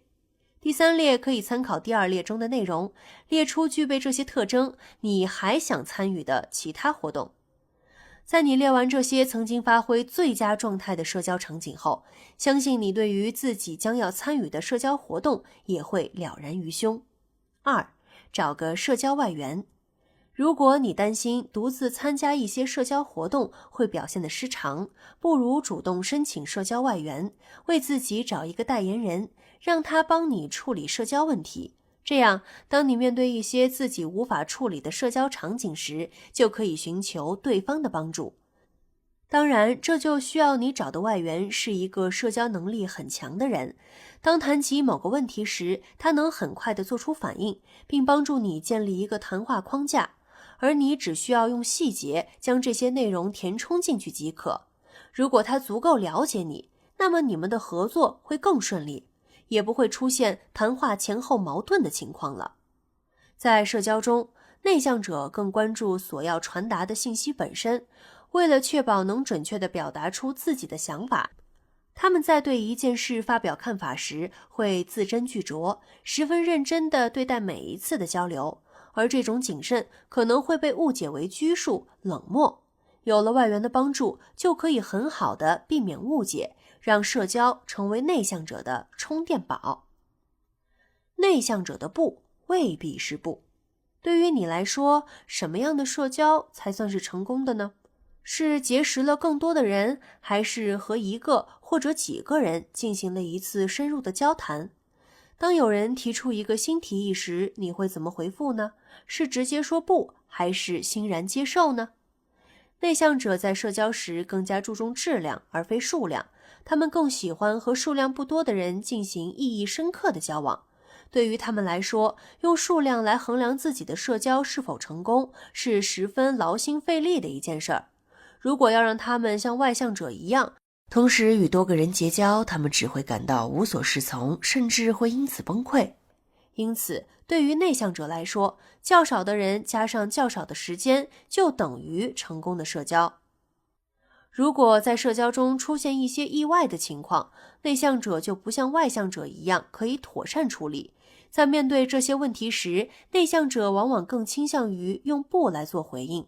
下面的性格行为分析可以帮助我们更好地理解内向者所说的不所代表的含义。A. 内向者习惯于三思而后言，也就是说，内向者在做出决定之前会先进行多角度的思考。B. 如果没有进行足够的思考，内向者往往会做出否定的回应。C. 如果你突然向内向者提出一个想法，让他们立即给出回应，那么你得到的通常是否定的答案。如果 A 和 B 的情况同时存在，那么我们便可以推导出结论 C。这就是说，内向者在社交意外的情况下所做出的否定回应，往往要表达的不是不的意思，而是自己还没有考虑好。但是这个否定回应往往会被他人当作是自己被拒绝的标志，从而引起误解。为了不让自己被他人误解，为了享受社交，不再害怕社交，当他人为某件事征求你的想法时，你可以采取以下2种方式来回应。1. 为自己争取考虑的时间。当对方询问你的意见，而你没有考虑好，不知道该如何回应对方时，不要急着说不，你可以直接告诉对方你需要一些时间来考虑，现在还没有想好应该怎么说，然后你可以让其他人先说一说自己的想法，这样既不失面子，又不会让人觉得你孤傲或者是冷漠。2. 以书面形式反馈。如果条件允许的话，你可以将你对讨论的话题的思考以书面形式发给对方，这样既显得你重视这次的讨论，又给自己留出了足够的思考时间，便于你在做出全面的考虑之后得出较为深刻的结论。不论是哪种回应方式，你都不要直接拒绝对方，不要用不来堵对方的嘴。在你做出回应之前，请先认真地思考一下，相信别人也会对你的深思熟虑表示理解和肯定。当你体会到了社交的意义后，你的社交焦虑感和恐惧感也会逐渐减轻。第9集，正确认知自我，克服恐惧，从改变思维开始。随它去，是淡化负面思维的关键。Let it go。一看到这句歌词，你是不是会不由自主地哼唱起来呢？迪士尼动画电影《冰雪奇缘》的主题曲 Let it go 让人印象深刻，甚至有很多人还把它当成了自己的口头禅。社交恐惧症患者想要摆脱负面思维的束缚，也要有随它去的心态。很多社交恐惧症患者都经常迷失在负面的自我评价中，他们往往戴着有色眼镜来进行消极的自我评判，对自己持有偏见。比如，我担心自己会紧张，担心这种紧张会被别人看出来；我怕我自己会口吃，我怕自己脑海中会出现不道德的画面，我一说话肯定会脸红，别人会嘲笑我等等，令自己感到十分疲惫和痛苦。其实，社交恐惧症患者也可以将随它去作为自己对待负面思维的态度。试想一下，你正在一条小路上走着，对面有一只狗冲着你狂吠，此时你会怎么办？是冲着狗大喊，企图把它吓走，还是被狗吓得赶紧往回跑，亦或是躲得远远的，仍朝着原来的方向走？如果你冲着狗大喊，那么只会激发它的斗志，它越会纠缠你。如果你被吓得往回跑，那么狗就知道你怕它，它会一直追着你，干扰你前进。可是如果你不理它，躲得远远的，它会觉得没趣，对你的干扰会越来越少。其实，社交恐惧症患者大脑中的这些负面想法，就像拦路的狗，你越不理它，随它去，这些负面想法对你的影响就会越小。所谓随它去，主要包含以下2层含义：一、视而不见。视而不见指的是不要过分关注这些负面想法，既不要刻意排斥它和它对抗，以免这种负面想法出现得越发频繁，也不要被它牵着鼻子走，屈从于它，以免它越发猖狂，而要与它形同陌路，不搭理它。2、少想多做。少想是目的，多做是手段，要通过多做把思维从这些负面想法中转移到正常的事情上。少想并不是不想，而是要一边想一边做其他的事情，从而通过做来逐渐淡化这种负面思维，达到少想的目的。因此，在和人交往的过程中，如果你的大脑总是出现负面想法，那就承认它，然后随它去，既不要刻意排斥它、赶走它，也不要无限度地想象各种糟糕的可能性。其实只要你试图推开它们，不惧怕它们，就能够打破负面思维的魔咒，自如地应对自己的想法。当你在被这些负面想法纠缠，感到十分困扰时，你可以秉持着随它去的心态，不要搭理它，从而逐渐淡化脑中的负面思维，不再因此而害怕参与社交活动。少点内心戏，从别人的眼光中走出来。很多影视剧都喜欢用平行空间这个概念，同样的场景，同样的摆设，却上演着不同的故事。其实，社交恐惧症患者心中就像有另一个世界，虽然我们看到的东西都是一样的，但是他们内心总是上演着恐怖电影，充满灾难性的剧情。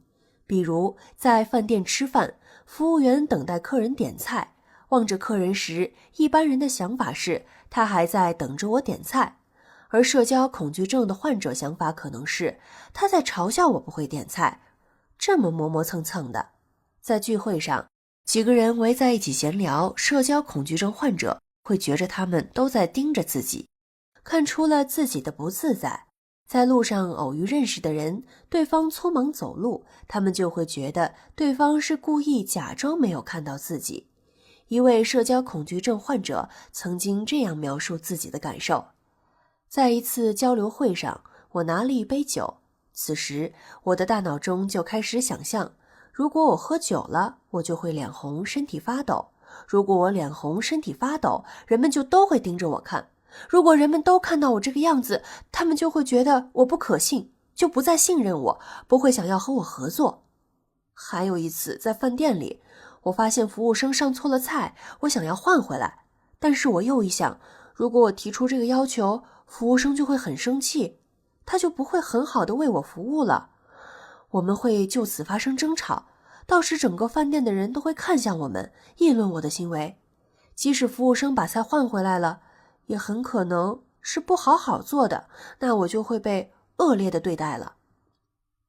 社交恐惧症患者的内心总是上演着各种戏码，根本原因在于他们的自我意识较强，过于关注自己，将大量的精力都花在自己身上，而不是观察周围的世界。他们在乎他人的评价，在乎他人的眼光，并试图猜测他人对自己的反应，从而让自己在社交中不自在。如果他们任由这种想法无限放大，就会出现各种逃避行为，排斥社交活动。实际上，每个人只有一小部分的时间和精力是留给他人的，最关注你的只有你自己，其他人对你的一举一动都没有太大的兴趣。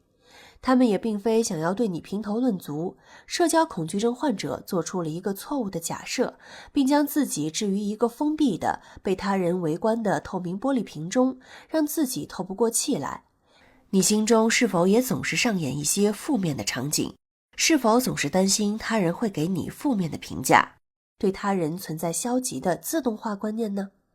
下面有12道题目用来测试你对他人的直觉反应，请仔细阅读这些描述，思考他们在多大程度上符合你的情况，然后记录下自己的分数，并算出平均分。评分标准为7分制，其中1分代表完全不符合，4分代表一般符合，7代表完全符合。1. 如果我向别人吐露太多心声，他们就会伤害我，在背后说我坏话。2. 人们总是在嘲笑我，拿我寻开心。3. 人们对我的态度很冷漠，不想了解我。4. 如果人们知道我焦虑不安，一定会鄙视我。5. 如果别人居于我之上，他们一定会利用我，欺负我。6. 我不会让别人对我有太多了解，因为他们总是滥用我的信息。7. 如果我不处处小心，谨慎行事，人们就会利用我。8. 人们不关心我的问题。9. 如果和别人交往频繁，我一定会伤害他们，最后他们也会拒绝我。10. 我认为不舒服的事情和情景，他人对此总不认同。11. 我的不适会让他们产生一种优越感。12. 人们并不关心我。此测试大学生样本的平均得分为 2.4 分，社交恐惧症患者的平均分为 4.6 分。得分越高，表示你越倾向于指责他人，对他人存在消极的观念和苛刻的态度，无法信任他人。因此，让社交恐惧症患者将注意力从自己身上转移到别人身上，对社交中的他人或者环境给予更多的关注，是减缓他们社交焦虑与恐惧情绪的一个重要方法，让他们内心的小剧场停止开演。在意他人的评价就像是为别人而活，因为害怕别人的负面评价，社交恐惧症患者会变得越来越自卑，社交障碍也会越来越严重。所以，请从别人的眼光中走出来，为自己而活，别让你心中那一场并不存在的负面幻想影响了你的社交。别怕不完美，打破社交中的完美墙。我们都曾犯过错，也曾经表现得不像自己预想中的那么完美。相信很多人都有这样冲动的想法，回到过去，将一切不完美都一一纠正过来。但这也只是转念间的一个想法而已，对我们的生活并不会产生太大的影响。但是对具有完美主义特质的社交恐惧症患者来说，这样的想法会时刻萦绕在他们脑中，久久不散，会给他们的日常生活和社交带来很大的干扰。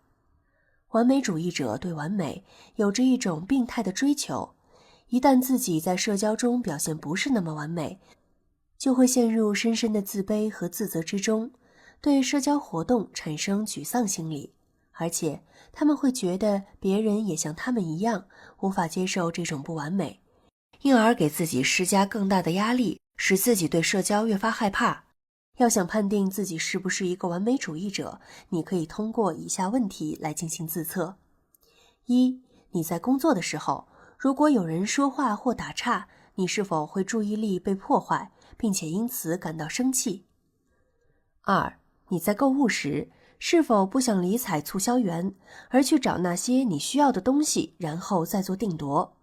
三、你是否对那些行为随便的人感到非常厌恶，并且暗自批评他们对自己的生活太不负责？四、你是否不停地想，如果某件事换一种方式来解决，也许会更加理想？五、你是否经常对自己或他人感到不满，因而经常对自己或他人所做的任何事儿都十分挑剔？六、你是否经常顾及他人的需求，而放弃你自己的需求和机会呢？七、你是否经常认为自己做任何事都是全力以赴的，却又常常希望自己能够再轻松一些？八、你是否常常心里计划今天该做什么，明天该做什么？九、你是否经常对自己的服装或居室布置感到不满意而变动它们？十、当别人没能一次把事情做好时，你是否会不断地亲自去重做这项工作呢？如果你的回答大多是是，那么你就离完美主义者不远了。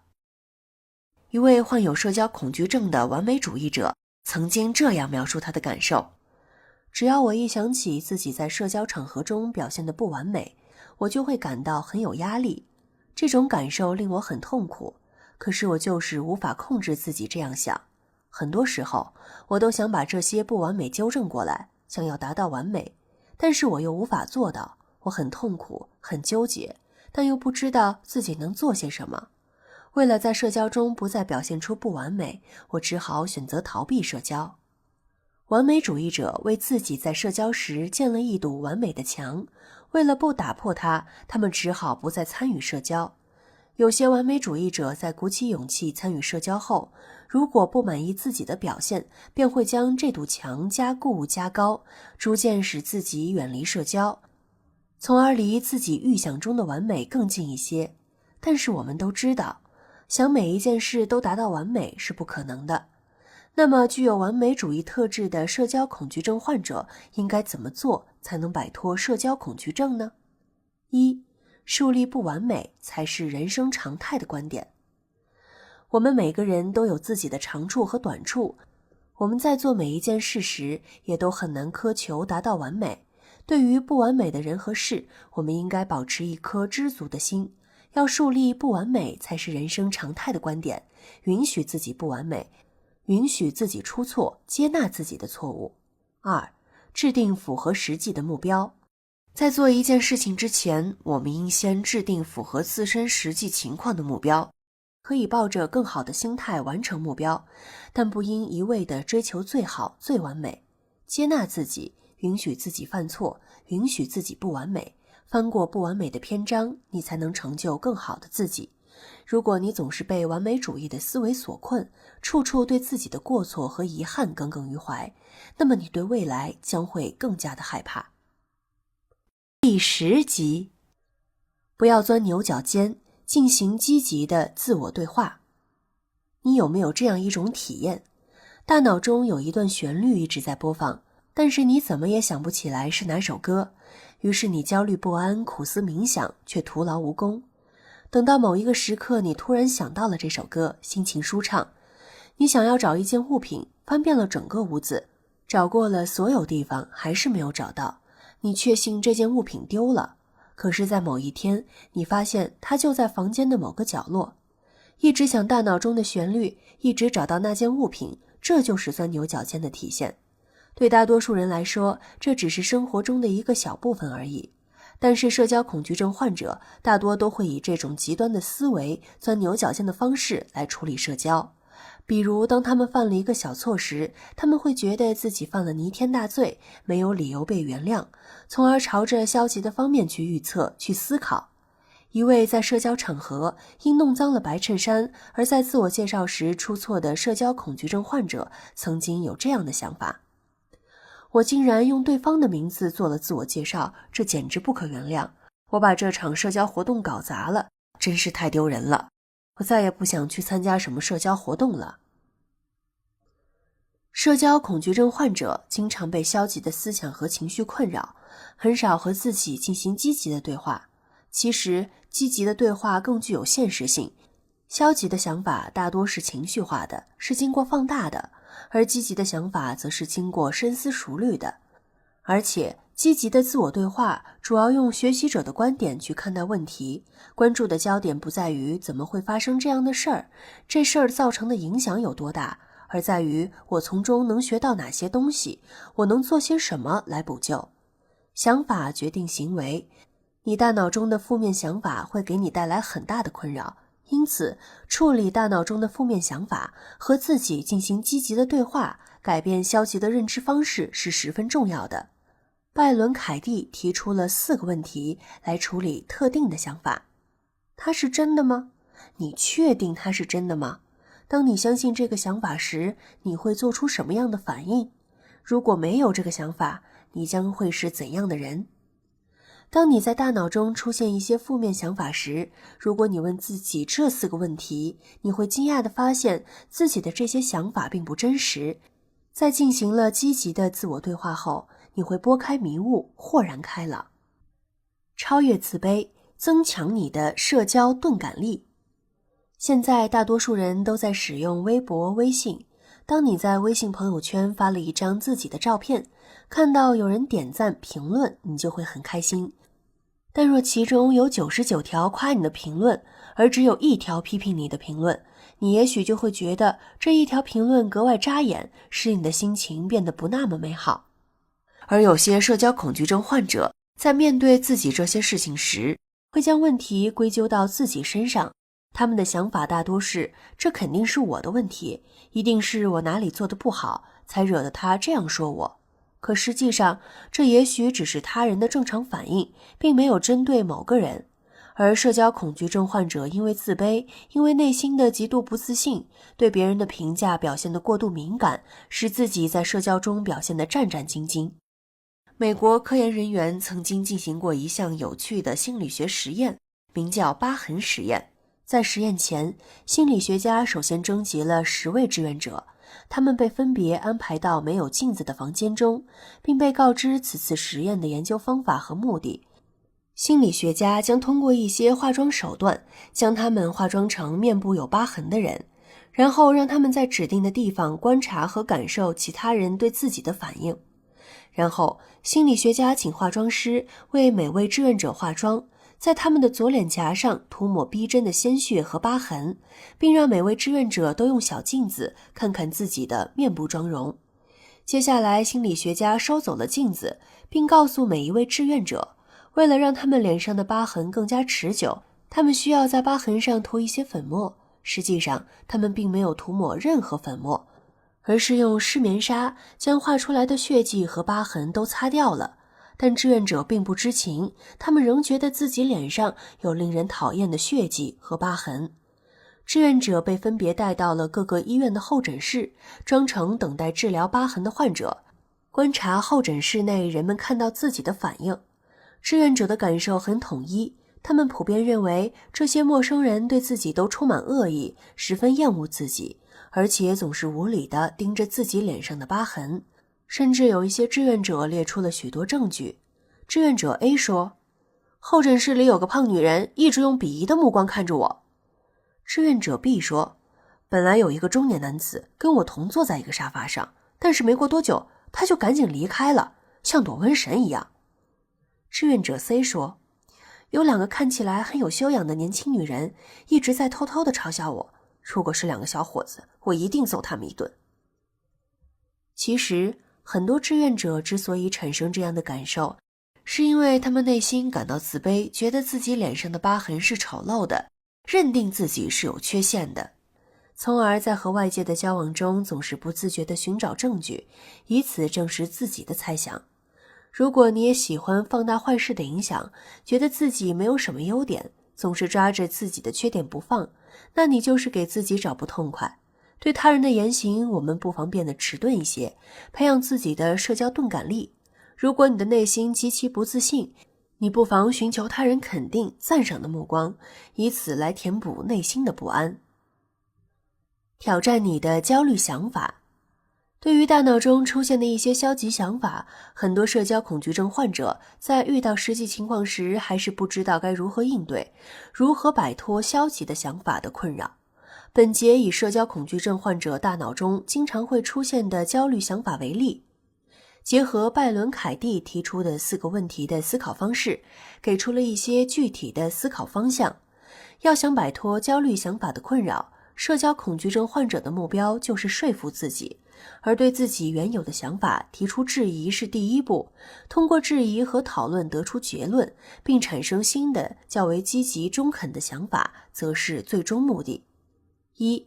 焦虑的想法，我说话结巴了，犯错了，别人肯定不喜欢我了。第一步，提出质疑，别人真的会因为我说话结巴犯了错误就不喜欢我了吗？别人说话结巴犯错，我不会因此批评他们，不喜欢他们，那他们为什么会因此不喜欢我呢？第二步，得出结论。人们在讨论交流时，经常会出现说话结巴的情况，这是很正常的，没有人会在意这一点。第三步，应有的想法。人们在说话时犯一些错误是很常见的，如果我说话结巴了，纠正过来就好了，没有人会抓着这些小错不放。即使我犯了错误，人们也不会因此而小瞧我。2. 焦虑的想法。当我刚走进房间时，所有人都会盯着我看，想找出我身上的缺点。第一步，提出质疑。人们看着我真的是为了找出我的缺点吗？是所有人都在看我，还是只有一部分人在看我？这些人会看多长时间？第二步，得出结论。大多数人都会习惯性地看一看新加入的人，其实他们并非为了找出他人身上的缺点。很多时候，很多人的注意力并没有放在我的身上，他们很可能在关注其他的事情。第三步，应有的想法。人们盯着刚走进房间的人是很正常的行为，并不是仅仅对我感兴趣，想要批评我。大多数人的焦点都在自己身上，我的事情不会引起他们长久的关注，我自己能搞定。我有时候也会盯着别人看，所以被别人盯着看也没有什么大不了的。3. 焦虑的想法。我又矮又胖，人们会取笑我。第一步，提出质疑。别人真的那么在意我的长相吗？其他人的生活已经无聊到要操心我的体重身高了吗？第二步，得出结论。很多人的体重身高都不是自己理想中的状态。如果有人对自己的体重身高有负面反应，我不会把这些放在心上。第三步，应有的想法。我不必关心每一个人的反应，只要自己尽量做到就最好。如果我在社交中表现积极正能量的一面，人们自然也会对我表现出友好。别人不喜欢我的体重身高，那是他们的问题，我并没有犯错，更不必为此而担忧。对自己原有的想法提出质疑，改变原有的思维模式，正确的认知自我是战胜焦虑想法的关键。请按照这样的方式，把自己焦虑的想法写在下面的表格中，完成表格的内容。首先，你的焦虑想法是什么？第二，提出质疑。第三，得出结论。第四，应有的想法。当然，一次质疑和新的想法并不会彻底改变你的思维模式，在大多数情况下，你还是会出现对社交感到焦虑、恐惧的想法，因此进行定期的练习是很有必要的。这样，当你习惯新的想法、习惯新的思维模式后，就不会被自己想象中的社交恐惧打倒，而会从实际出发，勇敢地参与社交活动。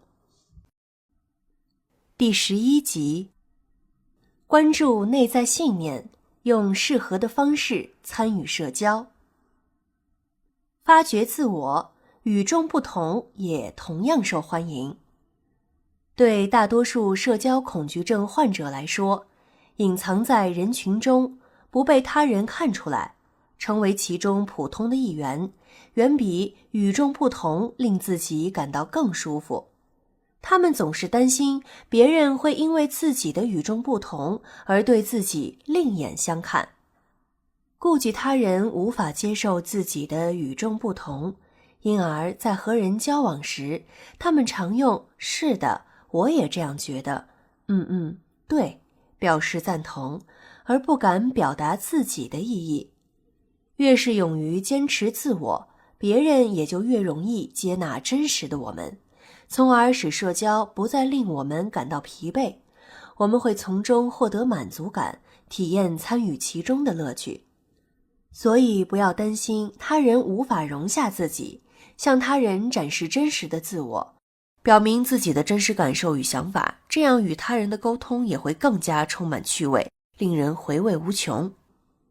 一位社交恐惧症患者曾经这样表达自己的内心感受：我一直都在做着所谓正确的事儿，跟随别人做一样的事情，好让自己不被排挤或批评。我知道我身上有一些与众不同的特质，有时候我也想将这些特质表现出来，但我并不确定别人是否会因此而疏远我、排斥我，所以我一直都隐藏着自己，尽量不让别人发现我的这些特点。但是最近，我开始向朋友表达不同的意见，向他们展示我和之前不同的一面。令我感到惊喜的是，朋友不仅没有疏远我，反而觉得我和他们之间的交往更有趣了，我也更享受这样的社交了。请你想一想，如果别人对你的意见表达不同的看法，你会是什么感受呢？难道仅仅会排斥对方？其实别人也并不像你预想中的那么小气，那么无法容人。所以主动表达自己的不同观点，展现自己与众不同的特质，这并不会引起他人过多的反感。如果你还是无法鼓起勇气，不敢表现出自己的与众不同，那就从小事儿做起吧，进行一些简单的练习，帮助你发掘真实的自我。当谈论自己感兴趣的图书时，如果别人都倾向于读经典著作，而你喜欢读刚上架的新书，那么你就可以以此为契机，表达自己的感受，说明自己喜欢读新书的原因，不再习惯性地附和他人。当他人都在热切地交谈，而你由于无法加入其中感到焦虑时，不妨用适合你的方式和人交往，比如用肢体动作、点头或者微笑来回应对方。即使你和他人不同，也不会让人觉得不自在。当你褪去那一层保护膜时，别人会惊讶地发现，原来你竟如此有趣。发掘真实的自我，让他人接受与众不同的你，社交对于你来说并不再是折磨，而会是一种享受。你在社交中会收获满足感。遵从内心，不必违心地取悦他人。在挑选新衣服时，你会选择自己觉得好看的那件，还是会买朋友觉得好看的那件呢？在业余爱好的选择上，你会选择自己感兴趣的，还是会选择那些大多数人都觉得不错的呢？1995年春节联欢晚会的小品《有事儿您说话》令人印象深刻，引起了大多数人的共鸣。一个平平常常的小人物，为了获得领导和同事的认可，打肿脸充胖子，号称自己可以买到火车卧铺票。结果领导和同事都来找他帮忙，而他则要自己排一晚上的队买票，最后甚至花高价买了2张票，为了取悦别人而把自己弄得精疲力尽、疲惫不堪。对于社交恐惧症患者来说，和人交往是十分耗费心力的事儿。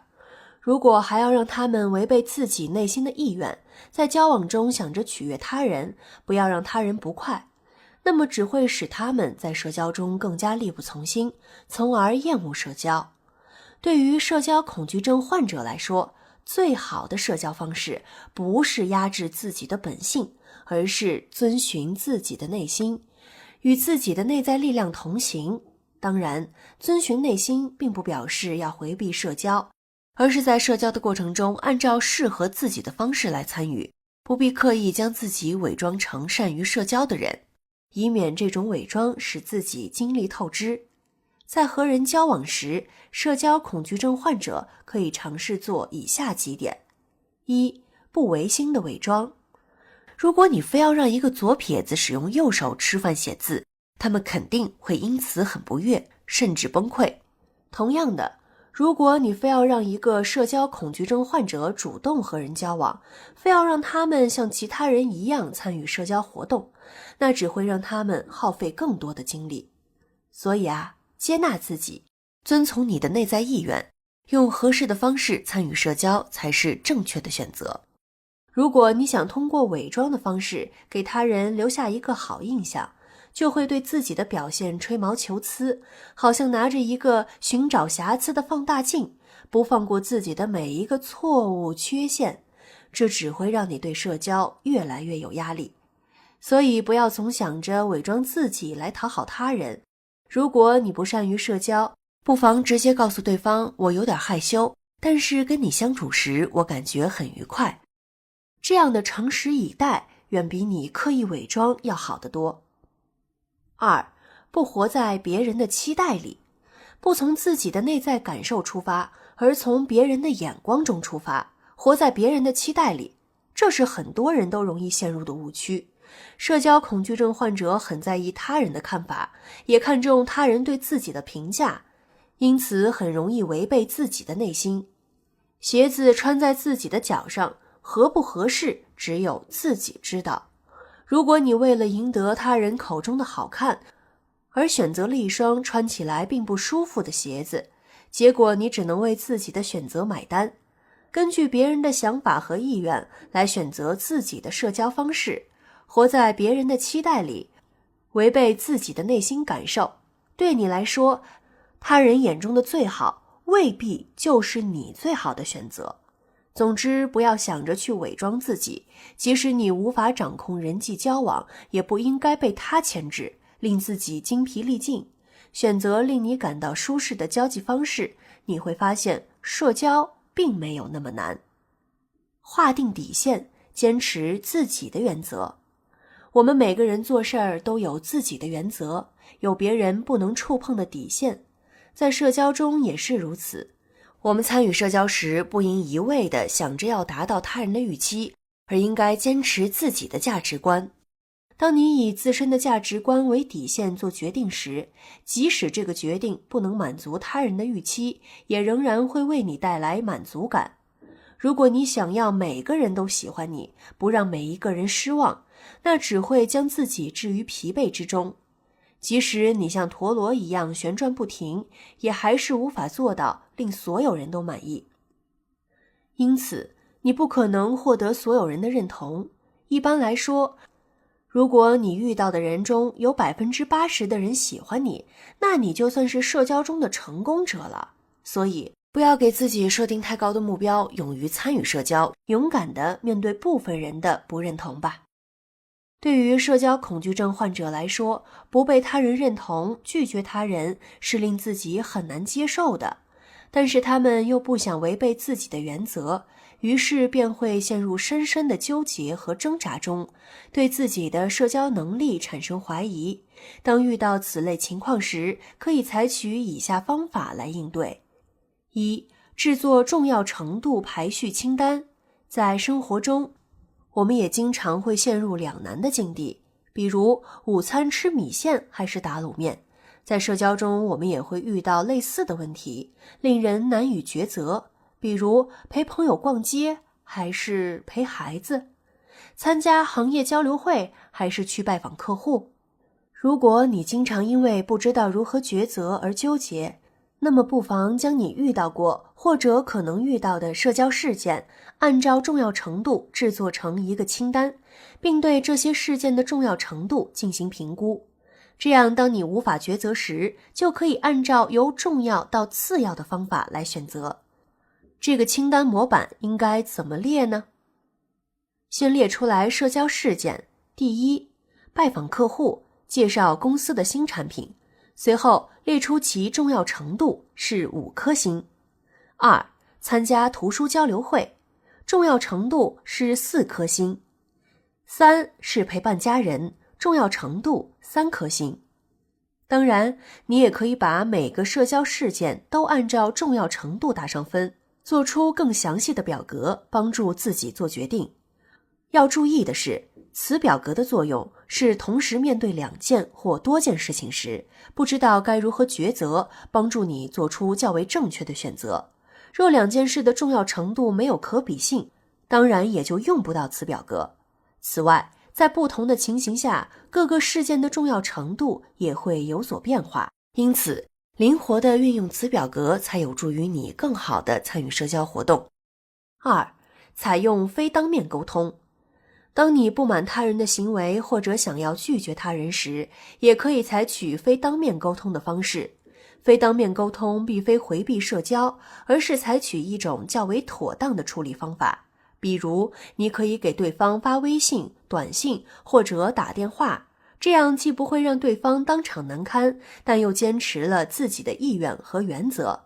但是，采取非当面沟通也存在一些弊端，比如利用文字沟通时，你无法听到对方的语气，无法看到对方的面部表情，对方也很容易会对你产生误解。总之，在社交中划定自己的底线，坚持自己的价值观，不随意按照他人的意愿改变自己的原则，你才不会因为他人而丢了自己。即使这些并不符合他人的预期，但这是你的生活，忠于自己才会获得满足感。第12集，了解彼此的类型，享受交往的过程。最怕空气突然安静，最怕俩人相视无言，最怕明明很想结束话题，却不得不继续聊。对于社交恐惧症患者来说，当社交出现了一点点的瑕疵，他们都会用放大镜将其扩大到无限，甚至不惜否定自己。久而久之，社交就成了他们的噩梦。其实，除了要弄懂自己的人格类型，在社交中了解他人的人格类型也是很重要的。这可以帮助社交恐惧症患者游刃有余地参与社交，灵活地应对社交活动中的一些突发状况。内向者喜欢深入的思考，探讨某个话题，那么你在和其交流时，就可以把重点放在一件事情上，和对方进行纵向深入的交谈。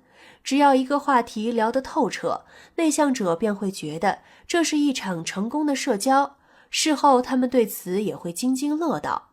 外向者更喜欢热烈的社交氛围，一旦场面突然安静，他们便会觉得不自在，更容易感到不安。所以在和他们交往时，话题不断才算是一场成功的社交。当然，这对于社交恐惧症患者来说是很难的，但是你可以用自己的真诚让对方放轻松。比如告诉对方，我很喜欢和你待在一起，我的话本来就不多，所以你不要多想。当然，不论是与内向者还是与外向者相处，长时间的沉默都是不可取的。你还要掌握一些闲聊的技巧，使你的社交不再沉闷。1. 精选几个话题。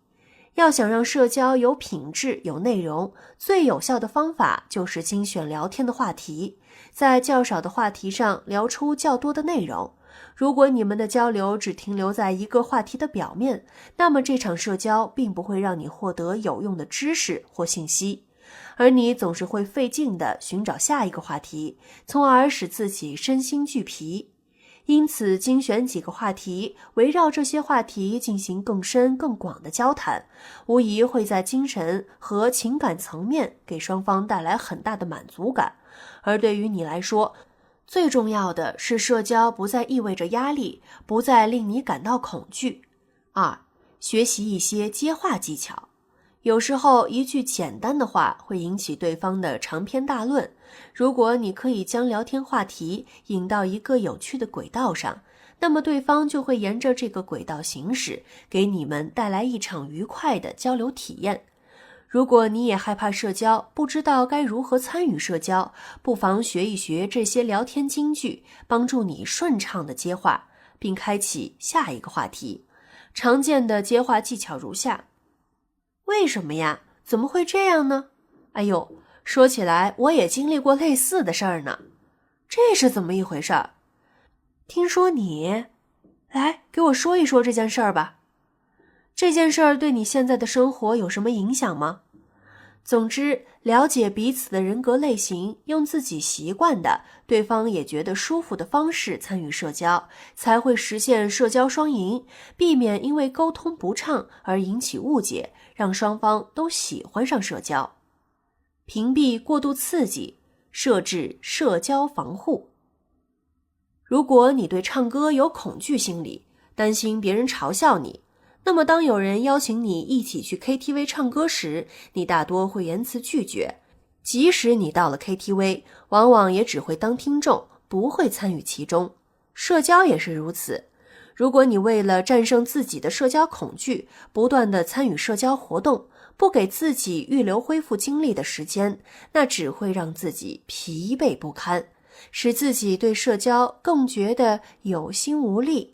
所以给自己预留一些时间和空间，屏蔽过度的刺激，为自己设置社交防护，你在社交中的表现会更好。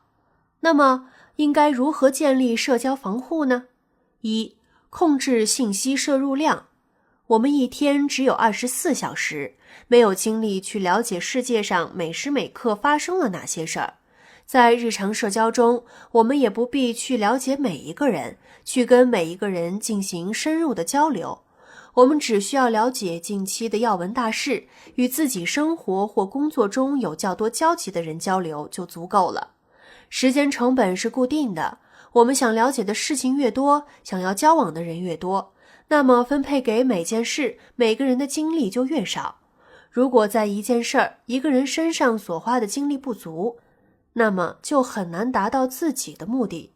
所以，与人进行高质量的社交，这才是我们应该做的正向选择。二、运用小工具设置屏障。相信很多社交恐惧症患者都有这样的经历。出门前一定要戴上耳机、墨镜、帽子等可以将自己和外界隔绝的东西，从而有效地逃避社交。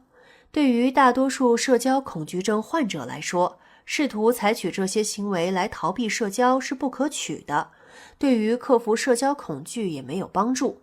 但是，对于那些过度参与社交的人，以及被各种社交问题困扰的人来说，这的确是很好的办法。如果你的精力在几次社交活动中接近耗尽，那么不妨将自己武装起来，戴上耳机，戴上帽子，为自己设置保护屏障，为内心寻找一方安宁，让那些还想继续烦扰你的人知难而退。当然，很多时候我们并不能屏蔽某些过度刺激，比如许久不见的朋友相约一起出去玩，大学同学相约聚会，或者参加行业交流会等等。此时，你可以在有主动权的情况下，选择那些既有意思又不刺激的活动，减少这些新鲜刺激给自己带来的精力损耗。正视恐惧，提高社交适应力的心理疗法。森田疗法，尊重事实，和人顺其自然的交往。他强由他强，清风拂山岗。他横由他横，明月照大江。他自狠来他自恶，我自一口真气足。这是电视剧《倚天屠龙记》中的一段话。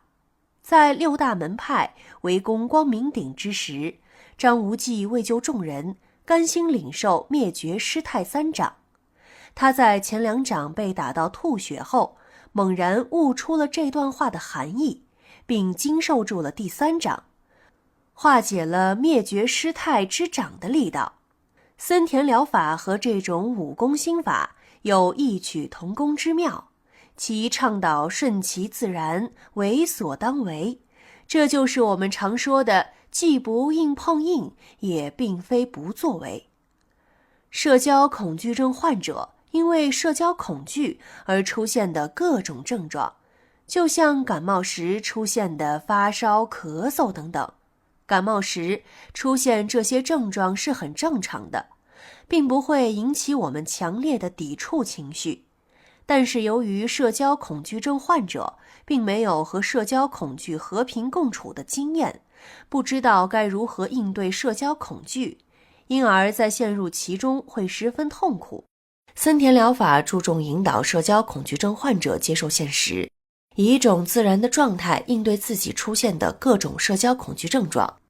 采用森田疗法治疗社交恐惧症时，主要的治疗原则有以下几点：一、放眼当下，注重现实。森田疗法认为，社交恐惧症患者的某些表现是在生活中遇到某些偶然因素形成的。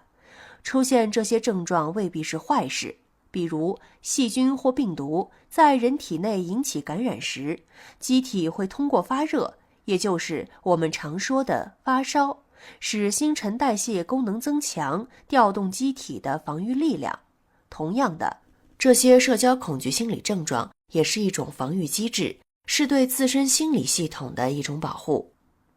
森田疗法注重现实原则，引导社交恐惧症患者将注意力放在当前，不必纠结过去的经历，如在社交中表现得如何糟糕，过去的经历多么令人失望，而应该注重如何开始新的生活。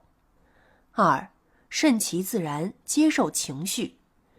所谓顺其自然，指的是将社交恐惧症状及负面情绪当成一种自然的状态，并接受这种症状和情绪。也就是说，对于社交恐惧症患者来说，出现社交恐惧的症状和相应的负面情绪是他们的自然状态。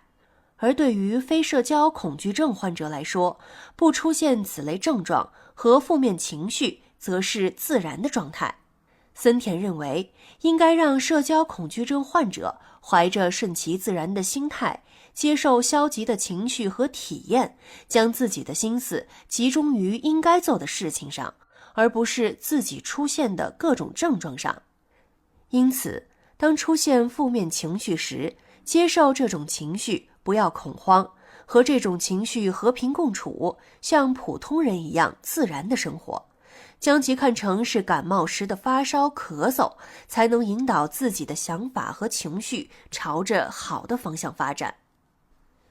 三、为所当为，并非不作为。所谓为所当为，指的是做你应该做的事儿，通过行动来改变现状，缓解社交恐惧所带来的症状。就像不能因为发烧难受就不吃饭不睡觉，患者因为社交恐惧症而身心俱疲时，也应该维持自己的正常生活，即像正常人一样生活、工作和社交。森田疗法引导患者和社交恐惧症自然地相处，不再将其看成可怕的敌人，不再排斥、过度关注自己的心理症状，而是带着紧张等情绪像正常人一样交往。而这些社交恐惧的症状在不知不觉间消失。暴露疗法将恐惧暴露于社交情境之中。暴露疗法包括真实暴露训练和想象暴露训练两大类。其中，真实暴露训练指的是使社交恐惧症患者进入令自己感到恐惧的社交情境中。想象暴露训练指的是社交恐惧症患者想象自己正置身于害怕的社交情境中。通常来说，真实暴露训练能够有效地减轻社交恐惧，而且这种方法也可以帮助一些在进行想象暴露训练时有困难的人。而想象暴露训练可以作为进入真实暴露训练之前的铺垫，帮助人们做好心理准备。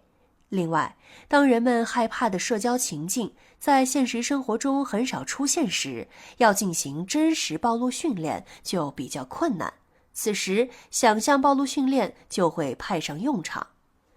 采用暴露疗法治疗社交恐惧症，关键是要将社交恐惧症患者的恐惧暴露出来。主要训练方法包括以下3个步骤：一、社交前，暴露在想象的社交情境之中。对于你害怕的那些社交情境，不要急着去这些真实的情境中体验，而可以先在大脑中想象自己置身于该情境中。当你对大脑中想象出来的社交情境不再感到十分恐惧时，你就可以尝试着将自己暴露在真实的社交情境之中了。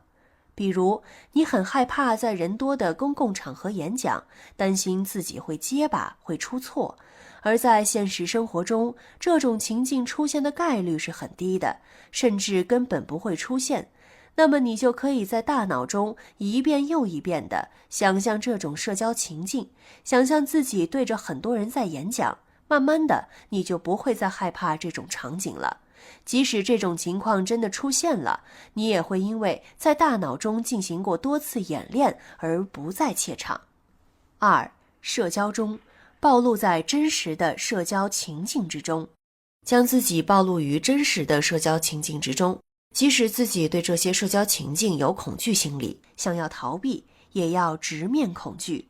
比如，虽然你在有很多陌生人的场合会感到不自在，但在进行真实暴露训练时，你可以通过参加同学婚礼、朋友聚会等方式来控制自己的焦虑和恐惧情绪，让自己在真实的社交情境中体验恐惧。3、社交后，对自己的表现进行评估。在社交后，你可以对自己的社交中的表现进行评估，看看自己是否完成了预期的目标，自己实际的表现是否比想象中的好，对自己在社交中的正向体验给予肯定，并想一想如何将这些运用到其他类似的情境之中。当然，如果训练情境过于困难，你很难一下子克服，那么不妨从简单的开始。当你可以轻松地应对一些简单的训练情境后，逐渐加大难度，进行进一步的暴露训练。运用暴露法战胜社交恐惧症并非易事儿，需要经过长期的暴露训练。因此，你应该提前做好暴露训练计划，并随时根据自己的情况对计划进行改动，从而帮助自己灵活地应对社交情境。第13集，认知行为疗法，打破固有思维，战胜社交恐惧。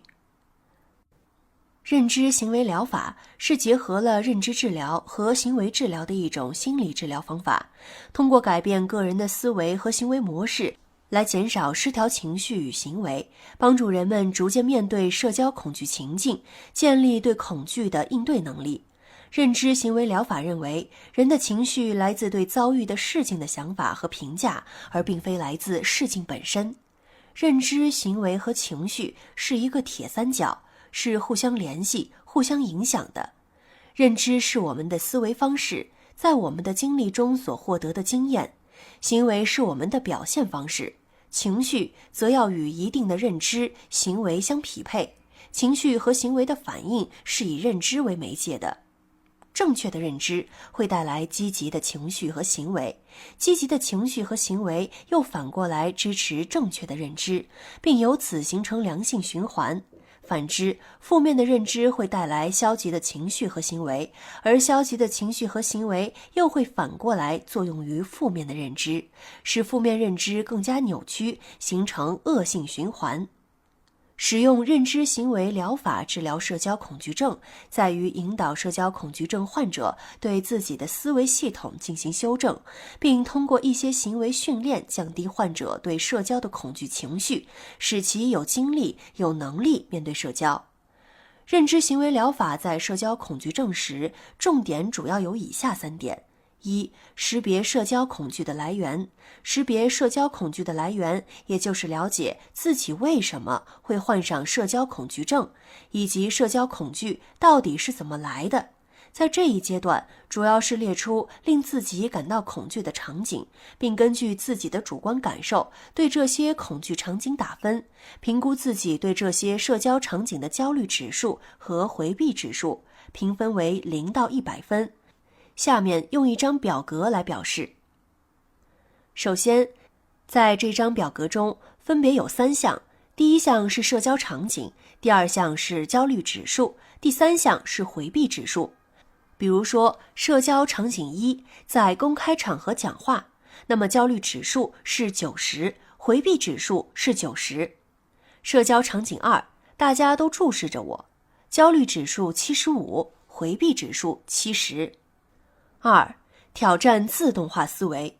这一阶段的主要任务步骤为：第一，察觉负面思维；第二，挑战自动化思考模式；第三，认知重建。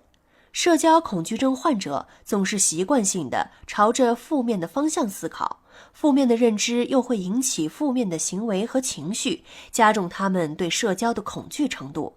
而挑战这种自动化的思考模式，可以帮助他们改变自己消极的思考方式，进一步改变自己的情绪和行为。社交恐惧症患者经常出现的负面思维有以下几种类型。首先，负面思维类型1，非黑即白的想法。思维阐述为：认为事情非黑即白，在看待事情时只会2选1。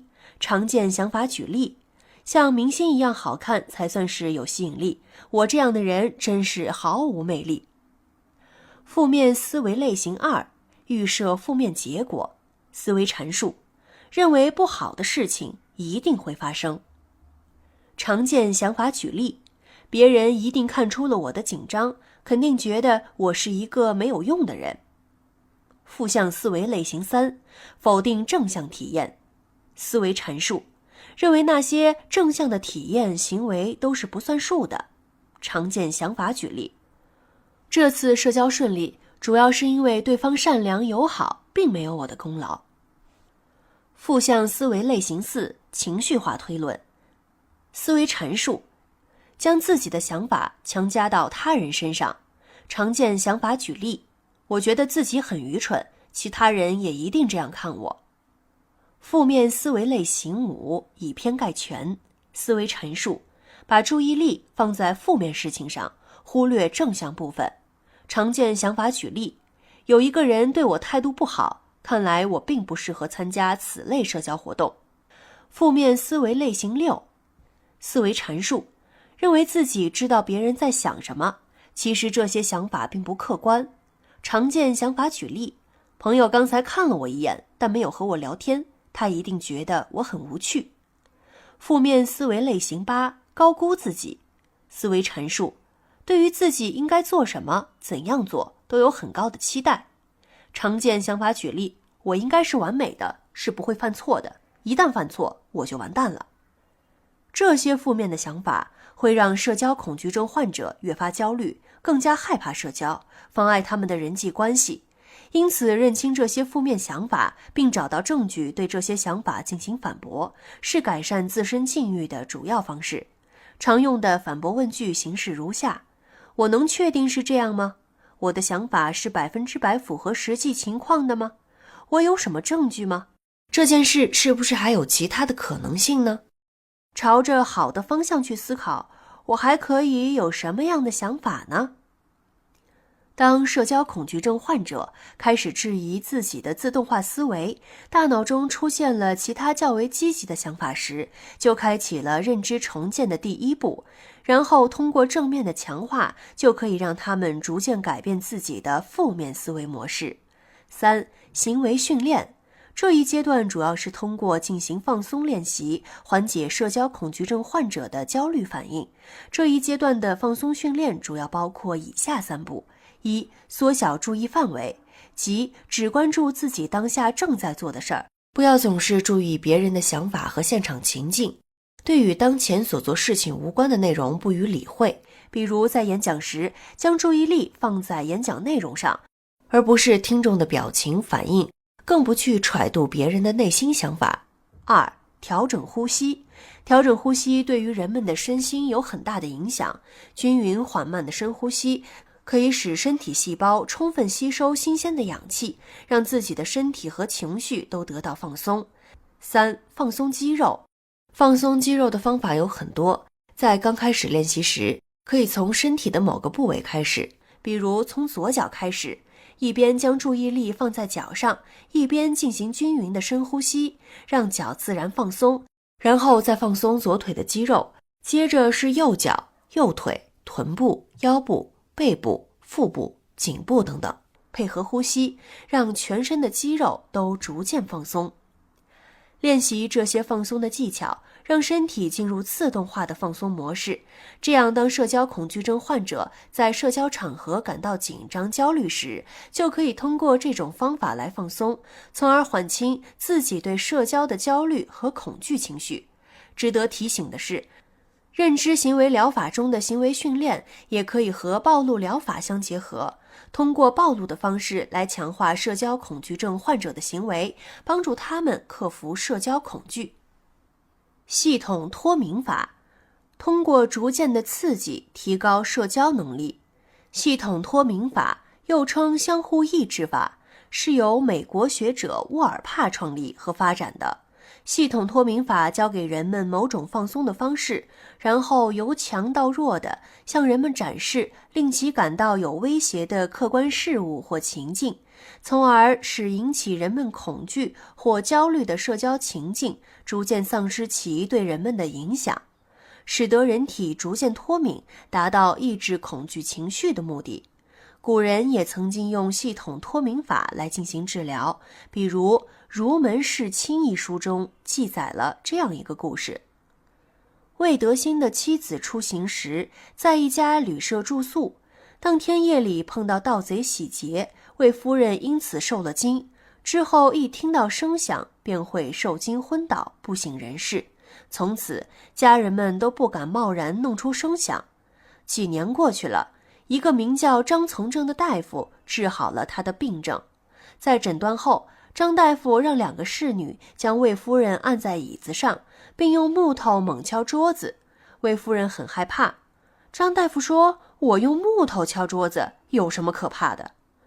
魏夫人听了这话后安定了下来。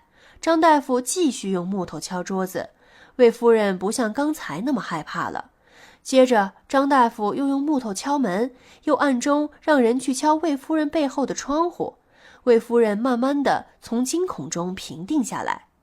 接下来的几天，张大夫让人一直去敲魏夫人卧房的门窗。过了2个月，魏夫人即使听到打雷声也不害怕了。这个故事中，张大夫所采用的就是系统脱敏法，通过对患者进行循序渐进的刺激，帮助患者减少恐惧情绪，从而达到治疗恐惧症的目的。采用系统脱敏疗法治疗社交恐惧症，在保持身心放松的前提下，应按照以下3个步骤来进行。1. 划定恐惧等级，对令自己感到恐惧的社交情境进行等级的划定，并根据这些社交情境对自己的刺激强度进行排序。2. 想象脱敏训练，挑选最低等级的社交情境，想象自己置身于此类情境中的感受。当感到紧张恐惧时，便立即停下来进行放松，然后等准备好的时候再进行想象训练。当对这一等级的社交情境不再感到焦虑时，便可以进入到下一等级的想象训练。如果在某一等级的训练中表现出强烈的恐惧情绪，则可以返回上一等级重新进行训练。3. 现实训练，当想象训练的各个等级全部通过时，就可以进行现实训练了。在这个阶段，仍然要从最低等级的社交情境开始，逐渐进行脱敏训练，直到不出现强烈的情绪反应为止。通过这样循序渐进的系统脱敏疗法，社交恐惧症患者能逐渐适应这些社交情境，对社交场合的适应能力和承受能力也会有所提升，从而逐渐告别社交恐惧症。第14集，正念疗法，调动觉知，有意识地觉察当下。正念一词最初来源于佛教，是一种修行方式，强调有意识、不带批评地察觉当下。西方心理学家和医学家提炼出了正念的概念和方法，并结合心理学的知识，发展出了以正念为基础的心理疗法。正念疗法对遭受社交恐惧症困扰的人们非常有效。正念是对生活中的某个时刻、某件事情都保持觉知，既不评判也不试图改变，而是把注意力放到观察自己看待事物的方法以及做事的方式上。社交恐惧症患者对他人出现的社交行为会按照自己一贯的反应方式来进行反应，一次次地重复自己的自动化思考和行为模式，即使这些思考方式和行为模式不符合实际情况，是他们的主观想法，他们也并不会有所察觉。而通过正念练习，社交恐惧症患者可以将觉知转向内在，可以改变自己的想法和感觉之间的关系，而不再受困于这一模式之中。比如，他们会清醒地认识到自己的那些负面想法并不都是真实的，自己在社交活动中所表现出来的那些情绪与行为也大多是自己根深蒂固的习惯所致，而并非全都是自己内心真正的想法。再如，他们会更加深入地认识自己，改变以往对自己的极端看法，认识到一些不足也是自己的一部分特征，并不能代表全部的自己。进行正念训练应遵循以下几个原则：一、关注当下。社交恐惧症患者总是在忽略现在，而着重思考过去和未来，并会为过去的糟糕表现而感到头疼，也会为难以预测的未来预设出消极的结局，认为自己无法在社交场合中正常表现，一定会给人留下不好的印象。这种过度的担忧使他们更加排斥参与社交。而正念训练就是让社交恐惧者关注当下，关注眼前，过去的就让它过去。无论是和同事的矛盾还是朋友的争吵，在进行正念训练时都要抛到脑后，关注此刻自己的感受，让自己重新开始，不再被这些过去的社交矛盾所困扰。二、不评判。在遇到一些事情时，我们总是习惯性地发表自己的看法，对某件事儿、某个人进行一番评判。在社交活动中，人们也会找出多个值得评判的点，给予好或坏、对或错的评判。而进行正念训练，社交恐惧症患者就不再主观评判事情的好坏，而只是关注事情本身，然后如实地接纳这个事实。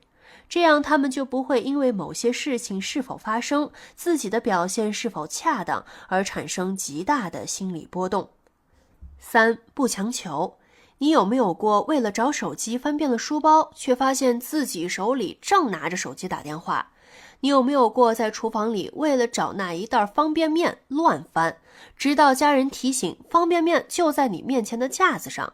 当我们强求时，就会很容易忽略自己眼前的东西，而不强求时，你就会发现另一个出口。所谓不强求，指的是既不强求他人，也不强求自己，即在与人交往时，不强求他人如何对待自己、看待自己，也不强求自己改变到什么程度。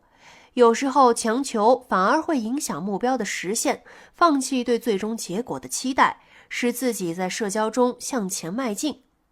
在正念练习中，社交恐惧症患者会关注自己当下的情绪，调动自己的内在感觉，感受自己的内心感觉，从而选择自己的回应方式，而不是条件反射般的做出决定，不再完全的受自己的自动化思维和行为模式的支配。放松也是需要学习的。紧张、焦虑、恐惧等情绪会让人的精神紧绷，引发身体的疲惫、疼痛、不适等等。而放松可以让人积蓄精力，让疲惫和萎靡一扫而光，使人有精力、有心情去面对生活中的其他事情。但是对大多数社交恐惧症患者来说，放松并不是一件自然而然的事情，他们也并不擅长放松。放松也是一个生活技巧，人就像是橡皮筋，如果一直处于紧绷状态，就很容易崩断或者失去弹性，而适时的放松则有助于人们恢复如初。常见的放松方法主要有以下3种方法。一、放松呼吸法。当人们感到紧张、焦虑的时候，呼吸频率会加快，这可能会引起头晕、手脚麻木等症状，而放松呼吸法可以帮助人们控制这些症状。放松呼吸法的练习方式如下：找一个安静的、令自己感到舒适的地方，坐下或者躺下，使背部、脖子有良好的支撑。闭上眼睛，用鼻子呼吸，将注意力集中在呼吸上。每一次吸气时，让肚子鼓起 2.5 厘米左右，每一次呼气时，肚子回到正常位置。在吸气、呼气后暂停1秒钟，进行缓慢、放松的呼吸。伴随着每一次呼吸，想象紧张、不安等都从身体里释放了。每次练习持续10分钟左右。经过几次练习之后，很多人都可以学会这种技巧。放松呼吸法除了简单易学外，还有一个优点，便于操作，而且不易被人察觉。不论是在超市、公交车站，还是在朋友聚会中，你随时随地都可以进行呼吸练习。2. 渐进式肌肉放松法。当我们在紧张的状态下是很难得到放松的，而无法放松就会使原本紧张的肌肉更加紧张，甚至让人觉得失控，如控制不住的颤抖。因此，练习让肌肉放松，舒缓紧张的情绪，可以帮助人们在紧张或恐惧时释放压力。这一练习方法的关键是先绷紧肌肉，体验紧张的感觉，然后再放松肌肉，将注意力集中到身体放松之后的感觉上。在练习的过程中，可以一点一点进行，比如先进行左手的握拳松开练习，反复2次，再进行右手的握拳松开练习，肩膀的上提放松练习等等。在进行这种放松训练时，不要急于求成，给自己留出足够的时间，循序渐进的练习。当你可以自如地控制身体的肌肉时，在社交场合中，你就可以在任何时候通过放松肌肉使身体得到放松。3. 想象放松法。想象放松法指的是用想象来构建出令自己感到放松的情境。你觉得什么样的环境对你来说是最舒适的，让你感到最放松的，你就可以想象自己置身在这个情境之中。当然，你也可以根据自己的心境改变这个场景。当你因为社交而感到焦虑，或者为自己曾出现的社交行为感到后悔时，不妨把自己带入这个放松的场景中，使自己不再纠结于此。总之，熟练地掌握其中的一种或者多种方法，对你释放压力、消除负面情绪有很大的帮助。当然，这几种放松方式并不冲突，你也可以同时运用其中的2种或3种放松方式，以达到最好的放松效果。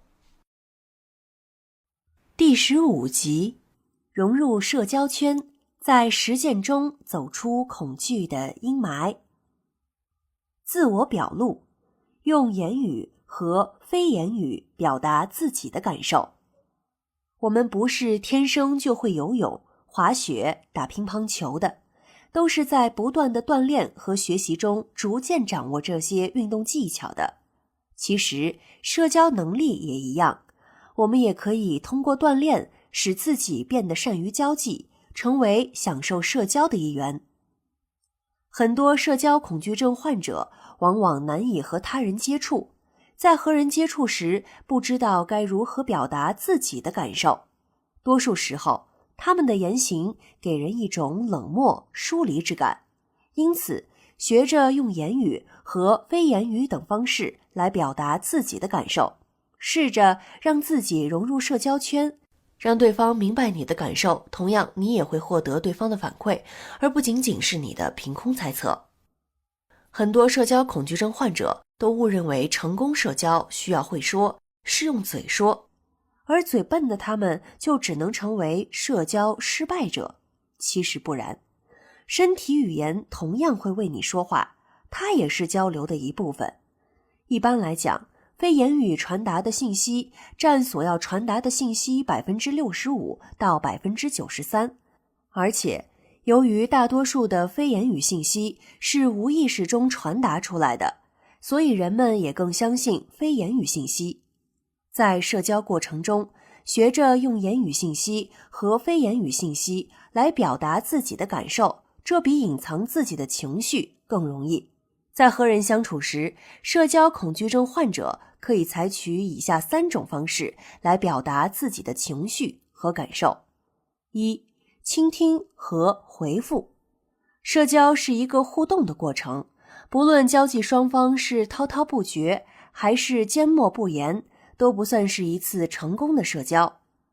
因此，在社交中学着倾听对方，并适时地回应对方，偶尔表达一下自己对某些事情的理解，说一说自己的看法，即做出积极的评论或者向对方提问，都会让你的社交更加顺畅。2、目光接触。很多影视剧中都会出现这样的桥段，情侣中的一方因为某些原因不得不与另一方分开，此时另一方总会要求对方看着自己的眼睛说不爱。在刑侦剧中，警察在审问犯人时也要求犯人看着自己的眼睛，甚至我们在调侃时也经常会说确认过眼神。毫无疑问，目光接触是人际交往中的重要一环，但很多社交恐惧症患者都抵触和他人进行目光接触，尤其是视线恐惧症患者。如果你也抵触和他人目光接触，不妨先试着观察他人1秒钟、2秒钟，然后再逐渐延长时间。目光接触不仅可以让你看到他人的反应，还会促使他人对你的发言做出反应，使你获得积极的心理暗示。3、微笑。很多社交恐惧症患者在社交场合中很少微笑，他们往往会感到紧张，觉得不知所措，甚至有部分人为了表示友好，会在和人交往时咧嘴大笑，但是笑的比哭还难看，反而让人感到尴尬。其实，一个简单的微笑只要保持3秒左右，就能给人留下好印象。你可以试着在跟人打招呼的时候微笑一下，或者在对方谈到你的某件事情时，用微笑来回应一下。有时候，即使你什么话都不说，只是冲着对方微笑，也会给人留下你善于交际的好印象。总之，社交并不像你想象中的那么难。学会用言语和非言语信息来表达自己的感受，让他人感受到你的善意和友好，你也会被他人温柔以待，体会到社交的美好，享受到社交的乐趣，从而不再害怕社交，摆脱社交恐惧的困扰。打开心门，让朋友带你走出社交困境。很多社交恐惧症患者都会逃避社交，把自己封闭起来。他们大多有过这样的想法：如果可以，我宁愿找一个没有人的地方，自给自足，过自己的生活，断绝和外界的一切联系。他们对朋友没有那么信任，总是觉得朋友一有机会就会批评自己，对自己做出负面评价，因而会主动疏远朋友，为自己参与社交设立屏障。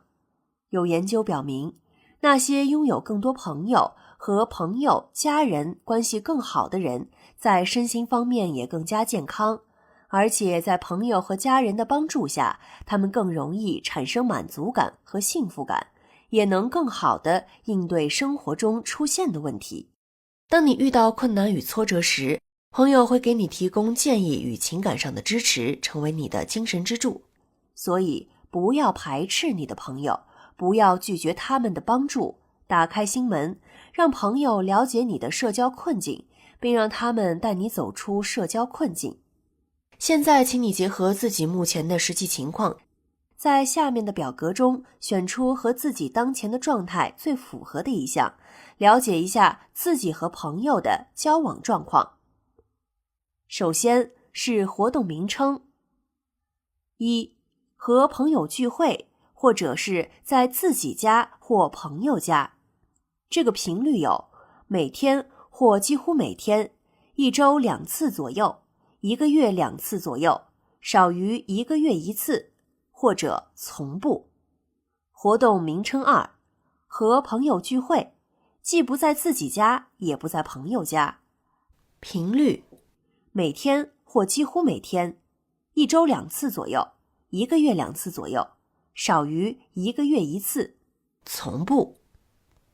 活动名称3，和朋友网络聊天或打电话，频率，每天或几乎每天，1周2次左右，1个月2次左右，少于1个月1次。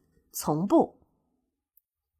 活动名称5，和邻居聊天，频率，每天或几乎每天，1周2次左右，1个月2次左右，少于1个月1次。从不。活动名称6，和亲戚聚会，频率，每天或几乎每天，1周2次左右，1个月2次左右，少于1个月1次。从不。活动名称7，和亲戚网络聊天或打电话，频率，每天会几乎每天，1周2次左右，1个月2次左右，少于1个月1次。从不。如果你和朋友之间的联系在1周2次以上，那么说明你的友谊状况良好。如果你和朋友之间的联系在1个月2次左右，那么说明你的交往状况还不错，但仍有提升的空间。如果你与朋友之间的联系少于1个月1次，那么说明你需要努力增加与朋友交往的次数。社交恐惧症患者对自己和朋友都比较挑剔，对朋友缺乏信任，担心朋友会拿自己的短处寻开心，让自己难堪，也担心朋友会不认同自己的观点，并因此嘲笑、轻视自己。其实，真正的朋友并不会利用那些令你感到难过的信息令你难堪。如果有人对你不友善，那你要重新考量一下你们之间的友谊了。所以，在和朋友相处时，你可以试着信任他们，将自己的处境告知他们。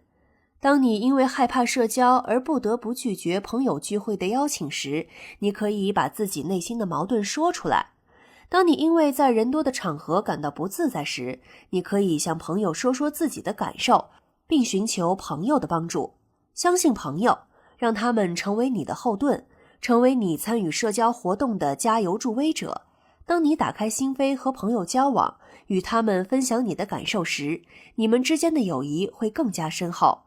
而且，在和朋友相处的过程中，你会逐渐克服心魔，从而从社交恐惧中走出来。扩大交际圈，走出内心的恐惧牢笼。你是不是很少主动和他人进行社交互动？在社交活动中，你是一个主动者还是一个被动者呢？拥有活跃的社交生活会帮助你建立新的友谊，让你对社交多一些自信。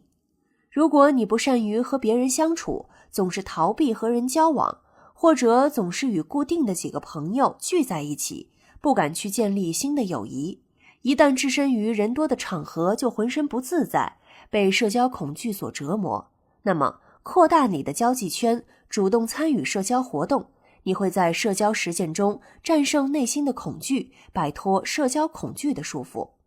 1. 社交从一句问候开始。面对小区里每天见面但却从未说过话的门卫，面对同一层楼但不熟悉的邻居，你会主动打招呼吗？有时候，一句简短的问候就可以缩短人们之间的距离，为建立新的友谊打开一扇窗。向兢兢业业的小区保安问声好，向经常见面的邻居挥挥手，向上班偶遇的同事问声早，你就会发现，简单的一句话、一个动作，就能让你们友好相处的氛围变得浓厚。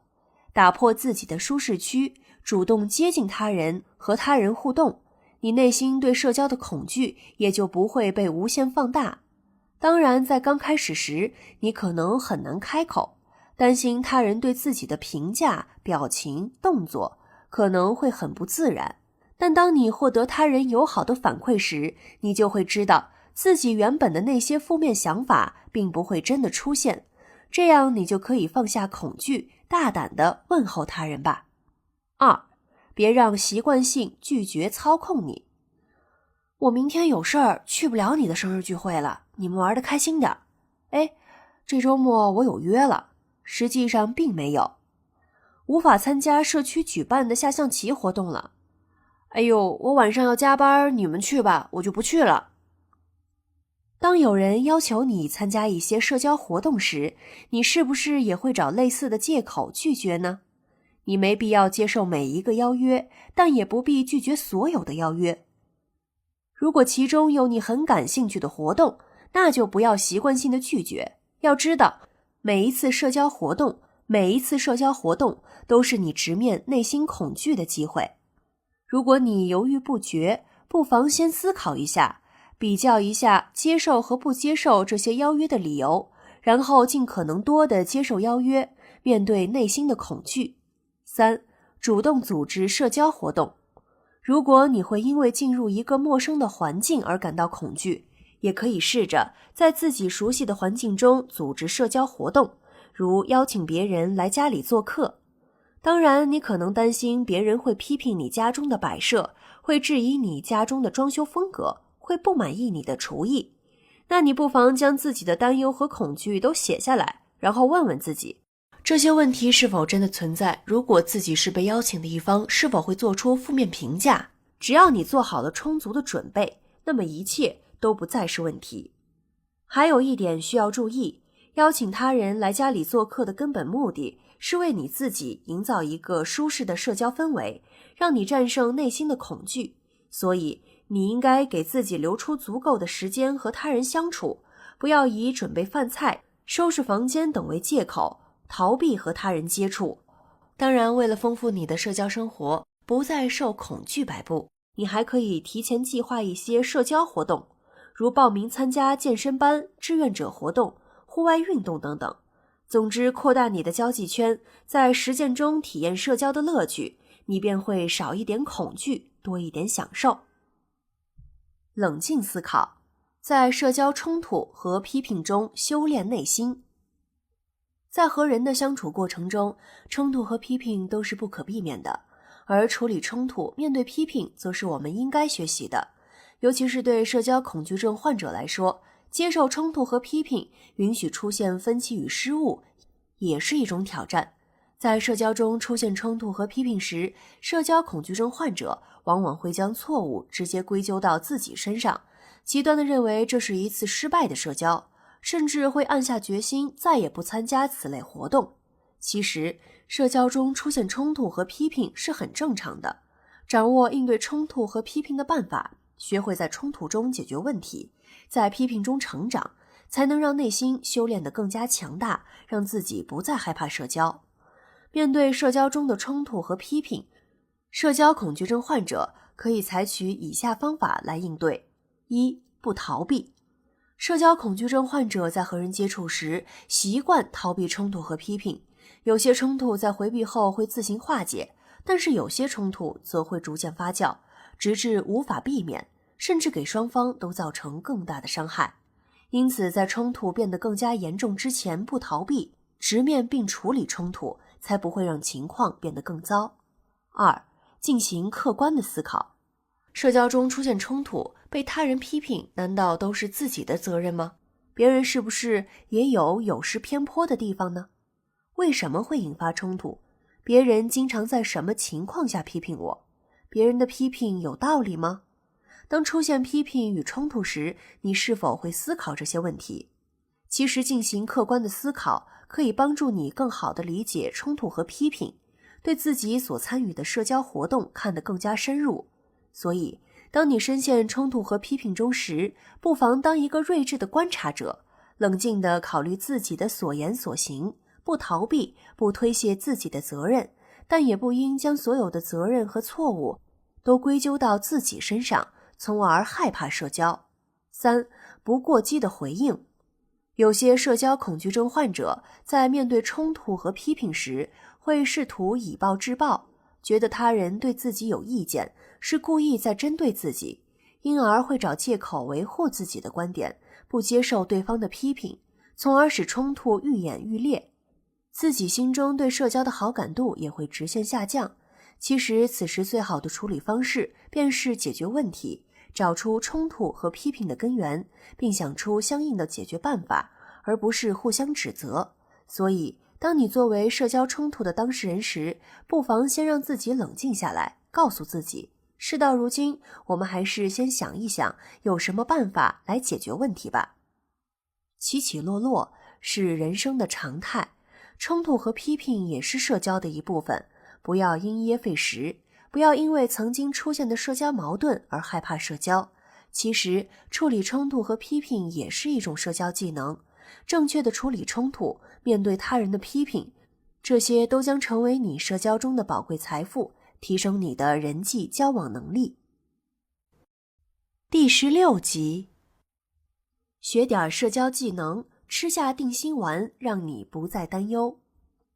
在很多人的眼中，社交恐惧症患者是消极应对社交的典范。如果将社交比喻成工作，那么社交恐惧症患者就是消极怠工、懒懒散散的一群人，是不积极、不主动的工作者。虽然社交恐惧症患者呈现出来的精神面貌和那些消极怠工的人别无二致，但是他们不是毫无思考的，他们想的甚至比一般人都多。做还是不做，这是社交恐惧症患者经常思考的问题。而在一番深思熟虑之后，他们的选择又往往是不做。比如，当他们看到对面走过来一位熟人时，他们的大脑会高速的运转，快速的思考。他要过来了，我要和他打招呼吗？如果我先和他打招呼，他会不会觉得我喜欢他，想要追求他？如果我没和他打招呼，他会不会觉得我讨厌他，就不想和我接触了？如果他本来就不喜欢我，会显得我太主动吗？哎呀，算了，我还是假装没有看到吧。他不会看出来我是假装的吧？在经过了这样一番思想斗争之后，社交恐惧症患者就表现出了消极社交的精神状态。由此可见，缺乏必要的社交技能和高度紧张而导致的精神不集中，是社交恐惧症患者不采取行动的主要原因。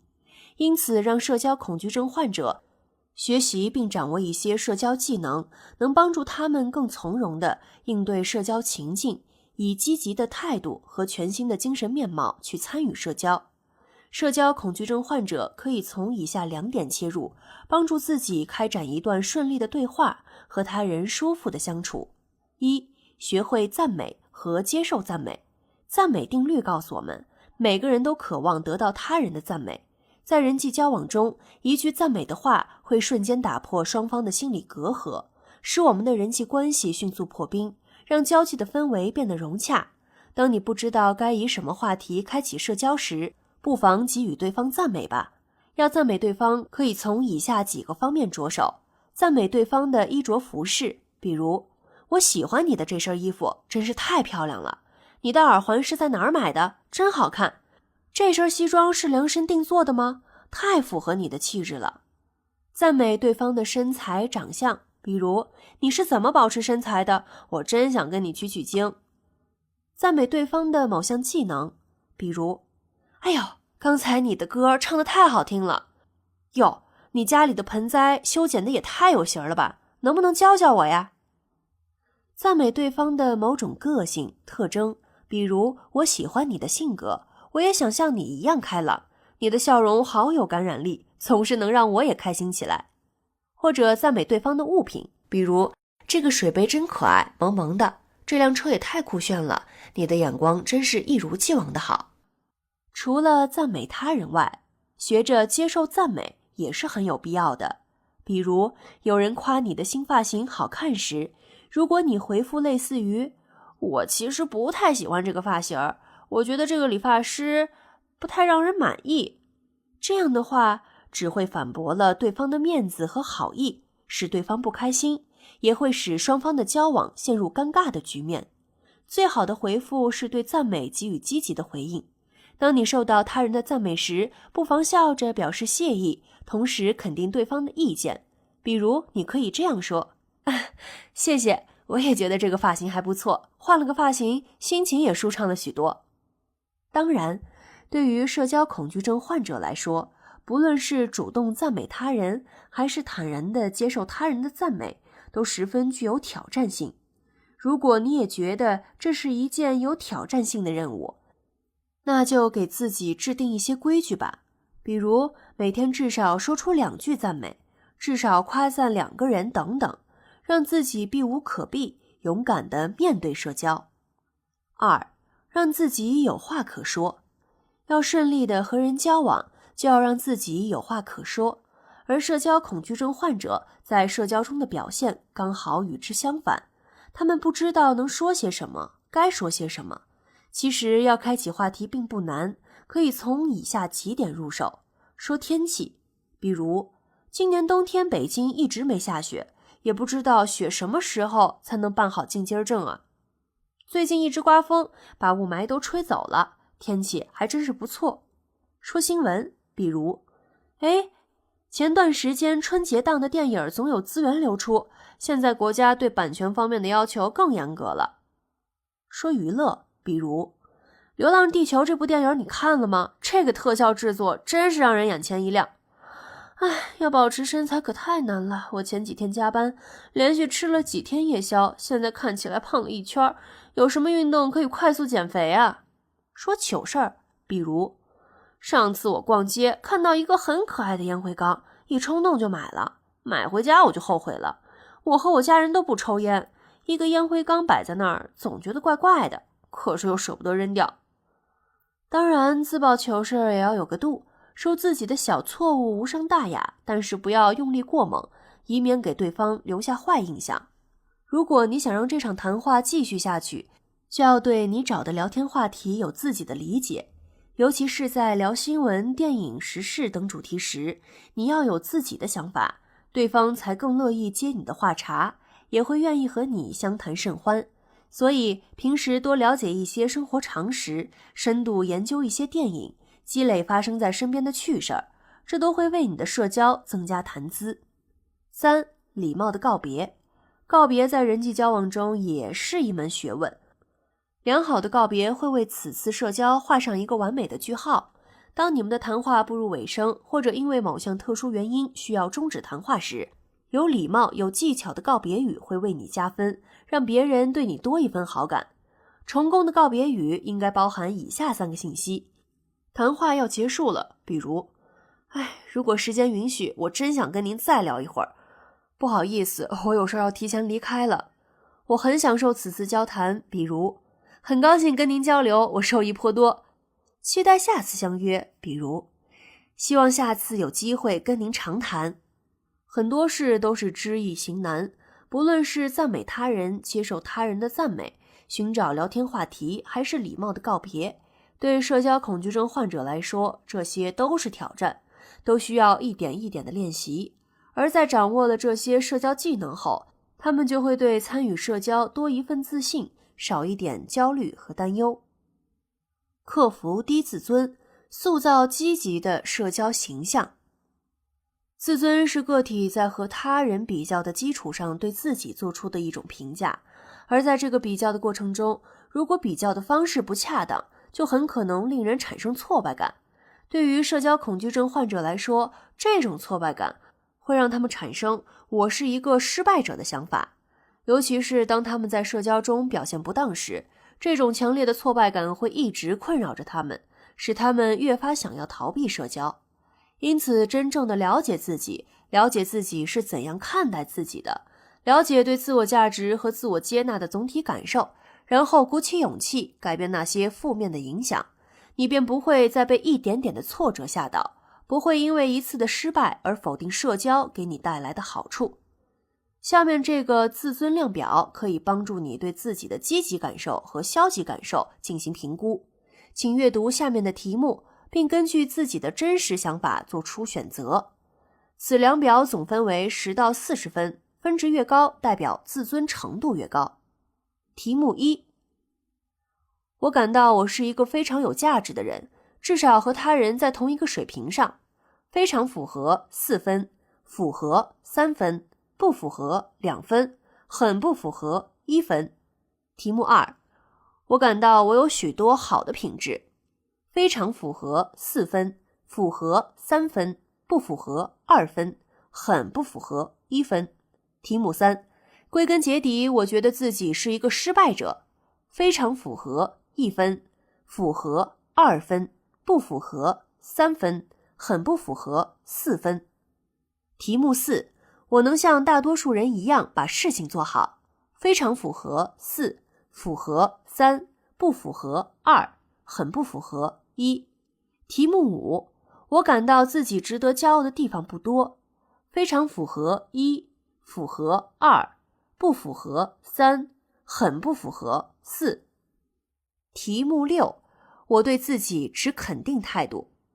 非常符合4，符合3，不符合2，很不符合1。题目7，总体来说我对自己还是满意的。非常符合4，符合3，不符合2，很不符合1。题目8，我希望我能为自己赢得更多尊重。非常符合4，符合3，不符合2，非常不符合1。题目9，我确实时常感到自己毫无用处。非常符合1，符合2，不符合3，很不符合4。题目10，我时常认为自己一无是处。非常符合1，符合2，不符合3，很不符合4。结合上表打出自己的分数。得分在20分及以下者多是低自尊者。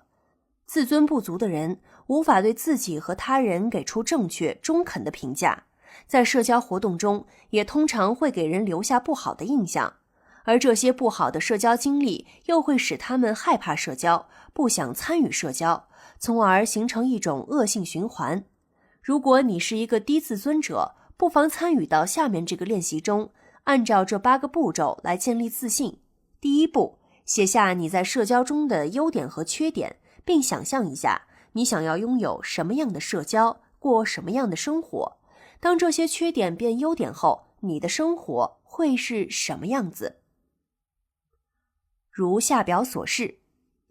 我在社交中的优点有，我在社交中的缺点有，缺点转变成优点。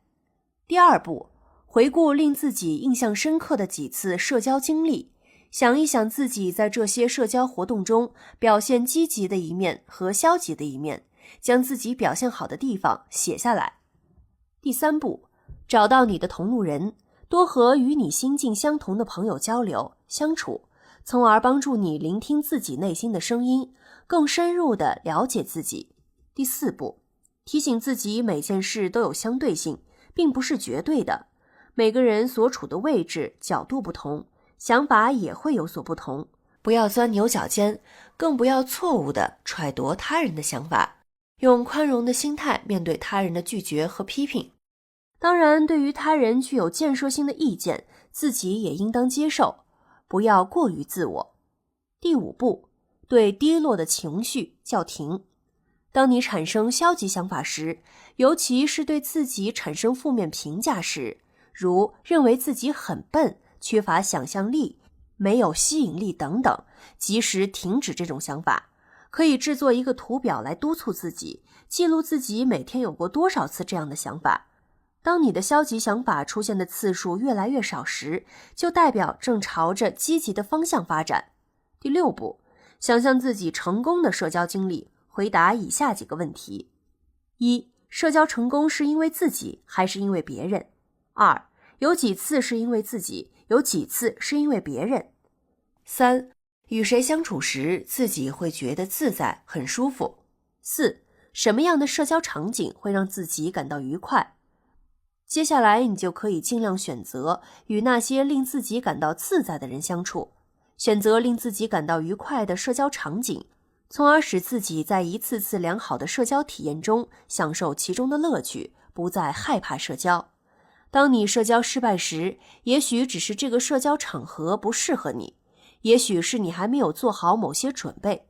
不因为一次的失败就全盘否定自己，适当的调整你的社交策略，你会找到适合自己的社交方式。第7步，学会放松，给自己充足的时间调整状态，享受独处的快乐。这样你可以更了解自己的内心，为制定接下来的社交计划做好准备。第8步，制定社交规划，包括长期规划和短期规划。长期规划如在半年、1年内要交多少个好朋友，和好朋友见面的总次数，参加多少交流会等等。短期规划如在1周内要做哪些事情，参加哪些社交活动，自己在社交中的表现应达多少分。如果完成这些小目标，自己可以获得哪些奖励等等。进行这些训练的目的是让你发现自己的优点，找到自己有价值的地方，而不是一味地诋毁自己，对自己做出消极的评价。当然，在实际训练过程中，不必严格按照这些步骤执行，你可以根据自己的实际情况，选择更适合自己的训练方式。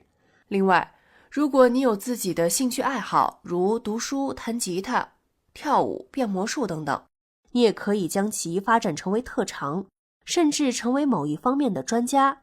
这样，当你参与社交时，就又多了一份自信，又多了一个和人深入交流的话题。你是自己人生之路上的主角，为自己设想一些主角光环未尝不可。而你在社交中遇到的挫折和障碍，不过是让你不断强大的一次次挑战。所以勇敢地朝前看，不要整天担心自己会犯同样的错误，要相信自己一直在进步，由内而外塑造出一种主角般的积极形象。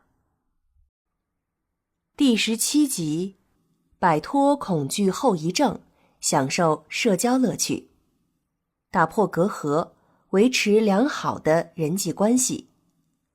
任何人都需要有一个自己能够把握的自我空间，一旦这种自我空间被侵犯，人们就会感到焦虑不安。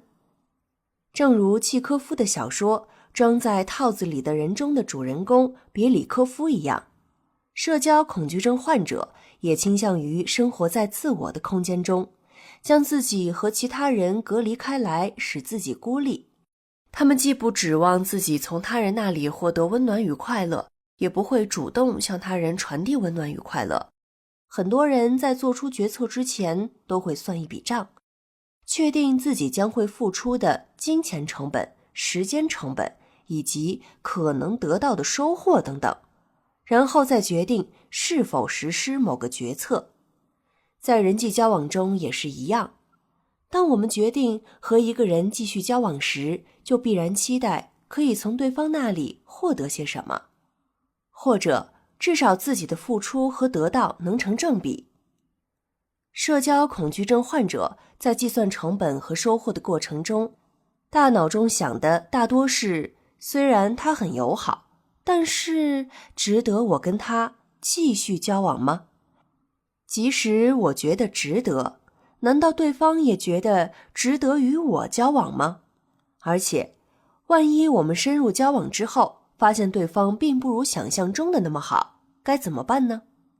于是，在犹豫和疑惑中，为了不使自己遭受所谓的损失，大多数社交恐惧症患者得到的答案是：我还是不要去碰运气了。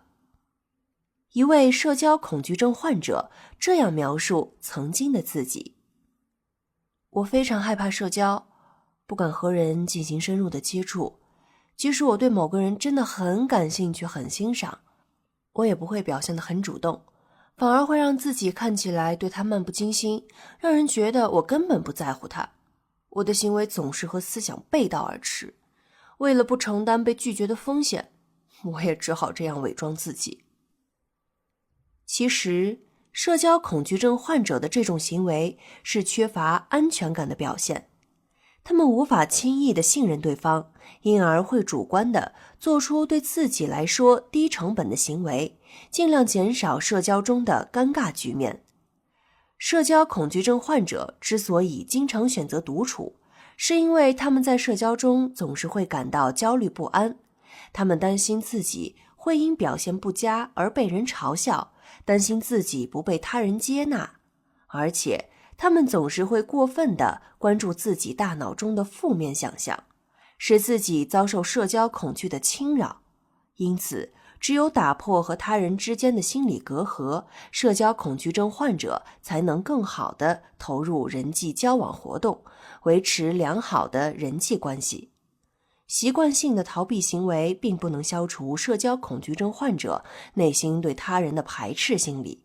只有面对社交，有勇气承担和人交往的风险，不再和自己的真实想法相违背，社交恐惧症患者才能破除当前人际关系的窘境，建立美好的人际关系，为自己的社交生活带来生机。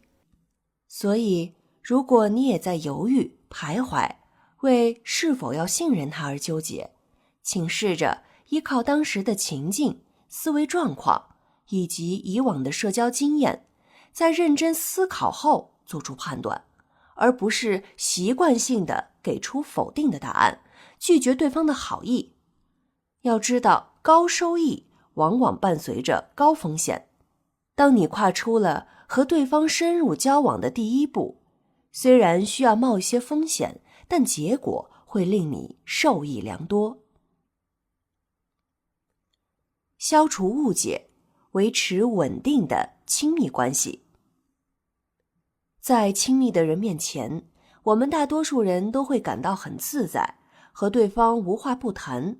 但是大多数社交恐惧症患者对亲密关系有着严重的畏惧心理。当他们的私人空间被侵犯时，他们往往会十分不安，选择逃避，而不是去提出问题，解决问题。亲密关系比友谊更复杂，如果亲密关系出现问题，会给双方造成更大的伤害和误解。要想建立一段稳定的亲密关系，需要伴侣双方的共同努力。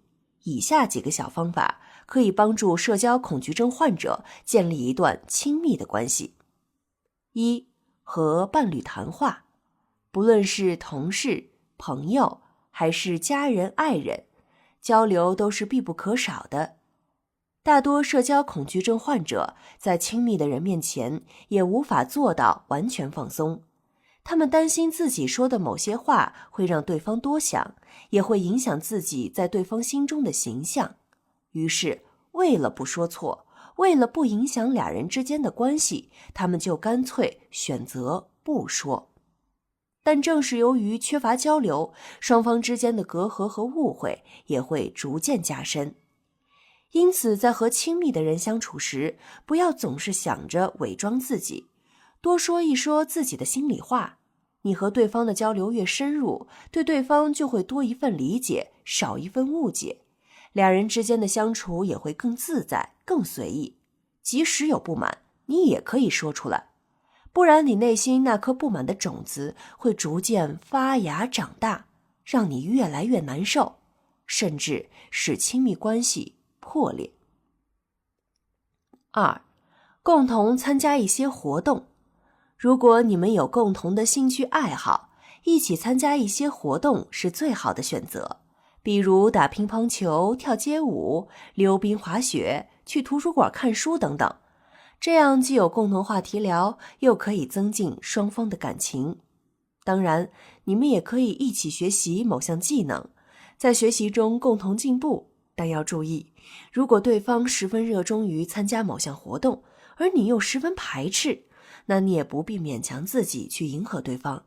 要知道，参加活动的目的是让双方都产生愉悦感，从而使感情升温。如果你压抑内心的愤怒、厌恶，参加自己不喜欢的活动，结果往往会事与愿违，弄得双方都不愉快。三、经常约会。不论是正在交往的恋人，还是已经结婚的爱侣，约会都会使双方的感情升温，使双方的关系更亲密，心更贴近。所以不要不好意思，主动约你的另一半去看电影、看话剧、听音乐会吧。如果你不喜欢外面嘈杂的氛围，在家里来一顿浪漫的烛光晚餐也不错。亲密关系中出现误解是必然的，我们能做的就是尽量消除误解，让双方的关系朝着好的方向发展，而不是让裂痕越变越大。如果你实在难以和对方交心，或者某些话说不出口，不妨用写信或者发消息的方式告诉对方，信任对方，你们的关系也会越来越亲密。寻求他人帮助，不用酒精来掩盖无能感。很多影视剧中都会出现借酒壮胆的场面，比如男主角准备向女主角表白时，由于太过紧张，可能会喝一点酒；员工不满意领导的剥削，要找领导理论时，会先喝点酒。喝酒可以缓解一定的焦虑。在社交活动中，社交恐惧症患者会通过喝酒的方式使自己放松下来，舒缓压力。甚至有人会在社交活动前就开始喝酒，为自己壮胆。有一项调查显示，20%到40%的酗酒者实际上是焦虑症患者和社交恐惧症患者。酒精强大的抗焦虑功能让人们越来越依赖它。通过喝酒来缓解自己在社交活动时的紧张感和焦虑感。虽然有一些症状会暂时减轻，但这样做很可能会形成酒精依赖，而且随着时间的推移，要达到同样的放松效果，就需要喝更多的酒，很容易导致酗酒。另外，在喝酒之后的第2天，人们的焦虑、烦躁情绪很可能会加剧。用喝酒的方式来降低自己对社交的恐惧，并不是一个好办法。20%的社交恐惧症患者都有酗酒问题，你也是酗酒者其中的一员吗？下面这个测试可以帮助你做出回答，请你回顾自己在这半年或者是1年的情况，用是和否来回答下面表格中的6道题目。题目1，你在1周内喝含有酒精的饮料是否超过了3瓶？答案选择是或者否。题目2，以你日常喝酒的1天为例，你是否喝了超过4瓶酒？答案选择是或否。题目3，你是否有时候一旦开始喝酒就止不住了？答案选择是或否。题目4，你是否有时候早上起床之后需要喝一杯才能开始工作？答案选择是或否。题目5，你喝酒之后是否会产生后悔或者是懊恼的感觉？答案选择是或否。6，你的亲戚、朋友、同事是否建议你少喝一点，或者对你的酗酒问题很担心？答案选择是或否。如果有1个或者1个以上的问题你回答是，那么你很有可能就存在酗酒问题，你应该对此采取措施。酒精对社交恐惧症患者的智力表现并不会产生什么惊人的影响。对于那些酗酒的社交恐惧症患者来说，酒精对他们起的最大作用就是自我暗示。美剧《生活大爆炸》中有这样一个桥段，在女性面前无法开口说话的拉吉在喝酒后可以跟女性交流，他一直以为是酒精的作用。有一次乘火车参加学术会议时，在火车上，拉吉喝了啤酒去跟一位美女演员搭讪，和美女聊得不亦乐乎。他的损友霍华德却向拉吉指出他喝的是无酒精啤酒，拉吉当场就说不出话了。对于社交恐惧症患者来说，在进入社交场合前和在社交场合中喝酒，主要是为了缓解焦虑情绪，不让自己那么难受。而在社交活动结束后，他们往往会借助酒精来麻痹自己，试图消除自己内心的羞耻心理。但是很多酗酒的社交恐惧症患者并不会主动承认这一点，因此想要戒酒，首先就要承认自己是一个酗酒者，然后再积极地向他人寻求帮助，而不是一直逃避。社交恐惧症患者喝酒的最根本原因是想要克服自己的无能感，希望被他人接纳，希望自己能融入社交之中，但酗酒则会让自己离他们的初衷越来越远，甚至会变成别人眼中的异类，被他人拒绝。同样的，很多害羞的青少年开始饮酒，大多是为了适应同龄人饮酒所带来的压力，他们不希望自己被看成异类，被同龄人孤立。如果你也存在酗酒问题，那就先解决它，然后再应对社交恐惧。因为如果你仍然需要通过喝酒来缓解自己在社交中的焦虑和恐惧，那么直到你戒酒之前，你的社交恐惧都不可能有所好转。因此，你首先需要正视自己的酗酒问题，然后寻求朋友和家人的帮助，逐渐摆脱酒精对自己的束缚，走出社交恐惧的折磨。发泄郁闷，让暴力和犯罪远离你。通常来说，社交恐惧症患者在社交活动中大多会逐渐抛弃自己的个性，希望和别人打成一片，成为其中普通的一员。就像老师在课堂上问了一个大家都不会的问题，学生都期待老师看不到自己一样。社交恐惧症患者在参加社交时，也不希望自己在人群中太过突出显眼，而这种社交方式就会使他们压抑自己的感情。社交恐惧症患者并不会公开表达自己的情绪，更不会显露自己在社交中的挫败感，他们会克制和压抑自己的感情，对社交采取冷漠逃避的态度，从而达到保护自己不受他人干扰的目的。当社交活动不可避免时，他们就会感到十分困惑，尤其是当社交中出现分歧时。由于社交恐惧症患者不愿意违背他人，也没有能力去找到一个令双方都满意的解决策略，因此退让、回避、放弃自己的决定，去做他人期待的事情，就成了他们解决问题的主要方式。而这种被迫屈服的情景若是经常出现，社交恐惧症患者内心的怨恨和不满就会越积越多，在某个节点被点燃之后，他们的负面情绪就会全面爆发，甚至走上暴力和犯罪的道路。艾德·马格里对一组已经被判决有罪的杀人犯进行了研究，结果发现，和普通人相比，冲动型的罪犯曾经因多次袭击、殴打他人而受到法律的制裁，而那些内向一些的罪犯，即使曾经也遭受过敌意和不满，他们很少表达出来。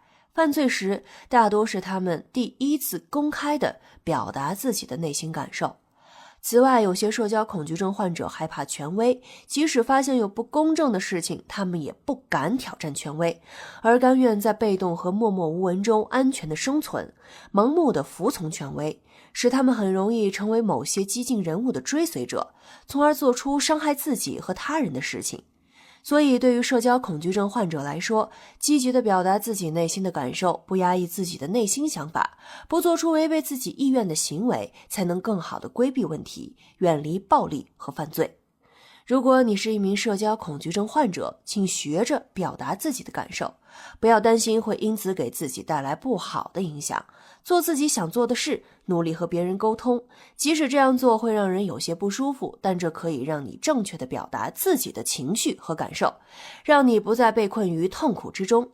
另外，多做运动、听音乐、调整自己的饮食习惯等，都可以在一定程度上缓解焦虑情绪，排解内心的负面感受。当你产生悲观、愤怒、不服、焦虑、郁闷等负面情绪时，不要视而不见，任由它滋长发芽，更不要故意压制它。试着通过这些方式将负面情绪宣泄出来，你的心才不会被它们侵蚀。宣泄负面情绪，走出自我的牢笼，你的心里不再有怨念和委屈，暴力和犯罪也自然会对你绕道而行。第18集，别让你的社交恐惧症并发抑郁症。50%到70%的社交恐惧症患者最终会患上抑郁症。社交恐惧症患者怀疑自己的能力，不敢和他人交往，在社交场合中总是十分敏感，表现得闷闷不乐、焦虑不安，无法享受社交的乐趣。这种种表现都可能使社交恐惧症患者变得神经衰弱，提高罹患抑郁症的风险。一项针对243名抑郁症患者所做的研究表明，抑郁症患者中有2/3是社交恐惧症患者或者是逃避型人格者，而且他们的抑郁症比一般人患得更早，症状也更加严重。抑郁症会给人们的日常生活、工作带来很大的影响，因此我们应该对此保持警惕。抑郁症的常见迹象和症状包括以下几点： 1. 对参加活动失去兴趣； 2. 经常感到悲伤、情绪低落、忧郁、不开心； 3. 出现睡眠问题，吃得太多或太少，甚至失眠。4. 出现食欲问题，吃得太多或者太少。5. 精神不振，充满无力感和绝望感。6. 难以集中注意力。7. 无法感到快乐。8. 对目前的状况感到自责。9. 觉得生活没有意义，甚至会想到自杀。如果你超过2个星期出现以上症状中的若干项，那么你很有可能患上了抑郁症，建议你尽快寻求心理医生的帮助。一般来说，在社交恐惧症发病之后的2到5年，患者更容易患上抑郁症，而且抑郁症的程度会随着时间的延长而逐渐加重。不过值得庆幸的是，很多人在患了抑郁症之后受到心情低落，无法入眠，甚至脑海中经常会出现自杀的念头的折磨，因而愿意就医。而单纯患上社交恐惧症的患者则很少主动寻求心理医生的帮助。在进行治疗时，由于社交恐惧症患者的症状和主诉都以抑郁为主，因此医生也大多会先采取治疗抑郁症的办法，而社交恐惧症很少被诊断出来。在经过几次治疗等病情稳定之后，才能诊断出患者的社交恐惧症，抑郁的症状才能得到缓解。一位患有社交恐惧症的抑郁患者介绍自己曾经就医的经历。有一段时间我感到很抑郁，整个人都被低气压笼罩，提不起精神，我吃不好，睡不好，甚至想过自杀。这个念头把我吓坏了，于是我赶紧去看了心理医生。刚开始医生给我开了一些抗抑郁的药，吃过药之后，那一段时间我的睡眠和食欲都有所改善，但是整个人还是没有精神。在几次谈话之后，经过心理医生的引导，我才意识到自己在社交中害怕被他人指指点点，不敢向别人敞开心扉，是因为我还有社交恐惧症。14岁到24岁年龄段的人是最容易患上社交恐惧症的，但是由于他们并没有认识到自己的症状，也不知道怎样去寻求他人的帮助，因而迟迟没有行动，使得社交恐惧症随着时间的延长而逐渐发展成为了一种稳定而长期的疾病，对自己的生活产生了很多不利的影响。所以如果你发现自己患上了社交恐惧症，请你及早寻求帮助和治疗，最好在抑郁症出现之前就开始治疗，这时的病情最单纯，治愈率也最高。不要因为害怕社交而害怕治疗，以免使自己在社交恐惧症的基础上又患上抑郁症。社交恐惧症的共病，有社交恐惧症的人同时还可能会患有焦虑症或其他精神疾病，两种疾病共同存在，也是我们所说的共病。比如上一节提到的社交恐惧症和抑郁症共病，即患者同时存在害怕社交和抑郁这两种症状。除了抑郁症，社交恐惧症还会与广泛性的焦虑症、恐慌症、强迫症、身体畸形恐惧症等合并。很多患者会忽略自己的社交恐惧症状，在寻求专业帮助时，也会以共病症状作为主要诉求，很容易造成医生的误诊、漏诊。因此，了解社交恐惧症及其共病的特征，便于患者对其进行分辨，及时得到正确的帮助。1. 广泛性焦虑症，至少有1/5的社交恐惧症患者也患有广泛性焦虑症。广泛性焦虑症指的是广泛而持久的焦虑，患者几乎担心生活中的任何事情，比如健康、财产、孩子、工作等等，习惯性的为事情预设一个不好的结果，并为自己想象出来的这个结果焦虑，从而增加自己的身心负担，给自己的生活造成困扰。社交恐惧症患者只是对社交场合感到焦虑、恐惧，而广泛性焦虑症患者的担心并不限于社交场合，可以是生活中的各个方面。2. 恐慌症。恐慌症指的是在一段特定的时间内有强烈的害怕或不适感，在恐慌发作时，患者往往会有一种末日降临的感觉，通常会感到呼吸困难、头晕、耳鸣、胸闷、气喘吁吁、手足发麻、胃部不适，要发疯或者是失去控制感等等，甚至怀疑自己患上了心脏病。社交恐惧症患者可能会在对自己有威胁性的某些社交场合突发恐慌，而恐慌患者的恐慌发作则是完全出乎意料的，与是否在有威胁性的社交场合无关。恐慌症患者在日常生活中就很有可能发作，如在做饭、工作、看电影等日常的场景中。社交恐惧症患者和恐慌症患者的关键区别在于症状发作时他们脑中的想法不同。社交恐惧症患者会考虑自己在别人眼中的样子，担心别人会给出自己负面的评价，担心自己的表现会使人尴尬。恐慌症患者则通常会担心自己的身体状况，想确认自己是否患上了心脏病，而不会过多地考虑他人当时的想法。恐慌发作是十分突然的，而且没有一定的规律，往往会让人措手不及。有些恐慌症患者会因为一次的惊恐发作而变得消极抑郁。为了不在他人面前突然发作，他们往往会选择封闭自己。3. 强迫症。强迫症指的是一个人在遇到不想见到、令人感到不愉快的事物时，大脑中反复出现想竭力摆脱的干扰想法或者画面。强迫症的症状主要表现为强迫性思维和强迫性行为。有强迫症的人通常看起来很正常，跟他人相比也没有什么异常表现，但是一遇到某些事情时，他们的强迫性思维或者是强迫性行为就会显现出来。如果没有立即处理掉，他们就会变得十分焦虑。当社交恐惧症和强迫症共病时，患者会同时出现社交恐惧症的症状和强迫性思维、强迫性行为的症状。比如在和朋友一起出门时，强迫症患者总是担心门窗没有关好，因而一遍又一遍地返回检查，以缓解自己内心的不安。这些反复的行为会让患者觉得丢脸，因而使他们的社交焦虑更加严重，跟朋友在一起时更感到不自在。4. 身体畸形恐惧症。身体畸形恐惧症指的是患者过度关注自己的身体面貌，并对自身的样貌缺陷进行放大或者是臆想，十分在意别人的目光，因为担心别人会注视自己，给予自己负面的评价而不敢出门。比如有些身体畸形恐惧症患者会认为自己的眼睛太小、鼻子太大等，从而会躲避别人，不想让他人看到自己的眼睛、鼻子，想要隐藏这种缺陷。也有研究表明，有些形式的社交恐惧症和身体畸形恐惧症具有一定的相关性。当社交恐惧症和身体畸形恐惧症共病时，患者担心的不再仅仅是自己的身体缺陷，也会担心别人对自己其他方面的评价，比如说话是不是笨嘴拙舌，做事儿是不是不够灵活等等。如果你也花大量的时间为自己的外表担心，那么你很可能是患上了身体畸形恐惧症，尽快寻求专业帮助吧。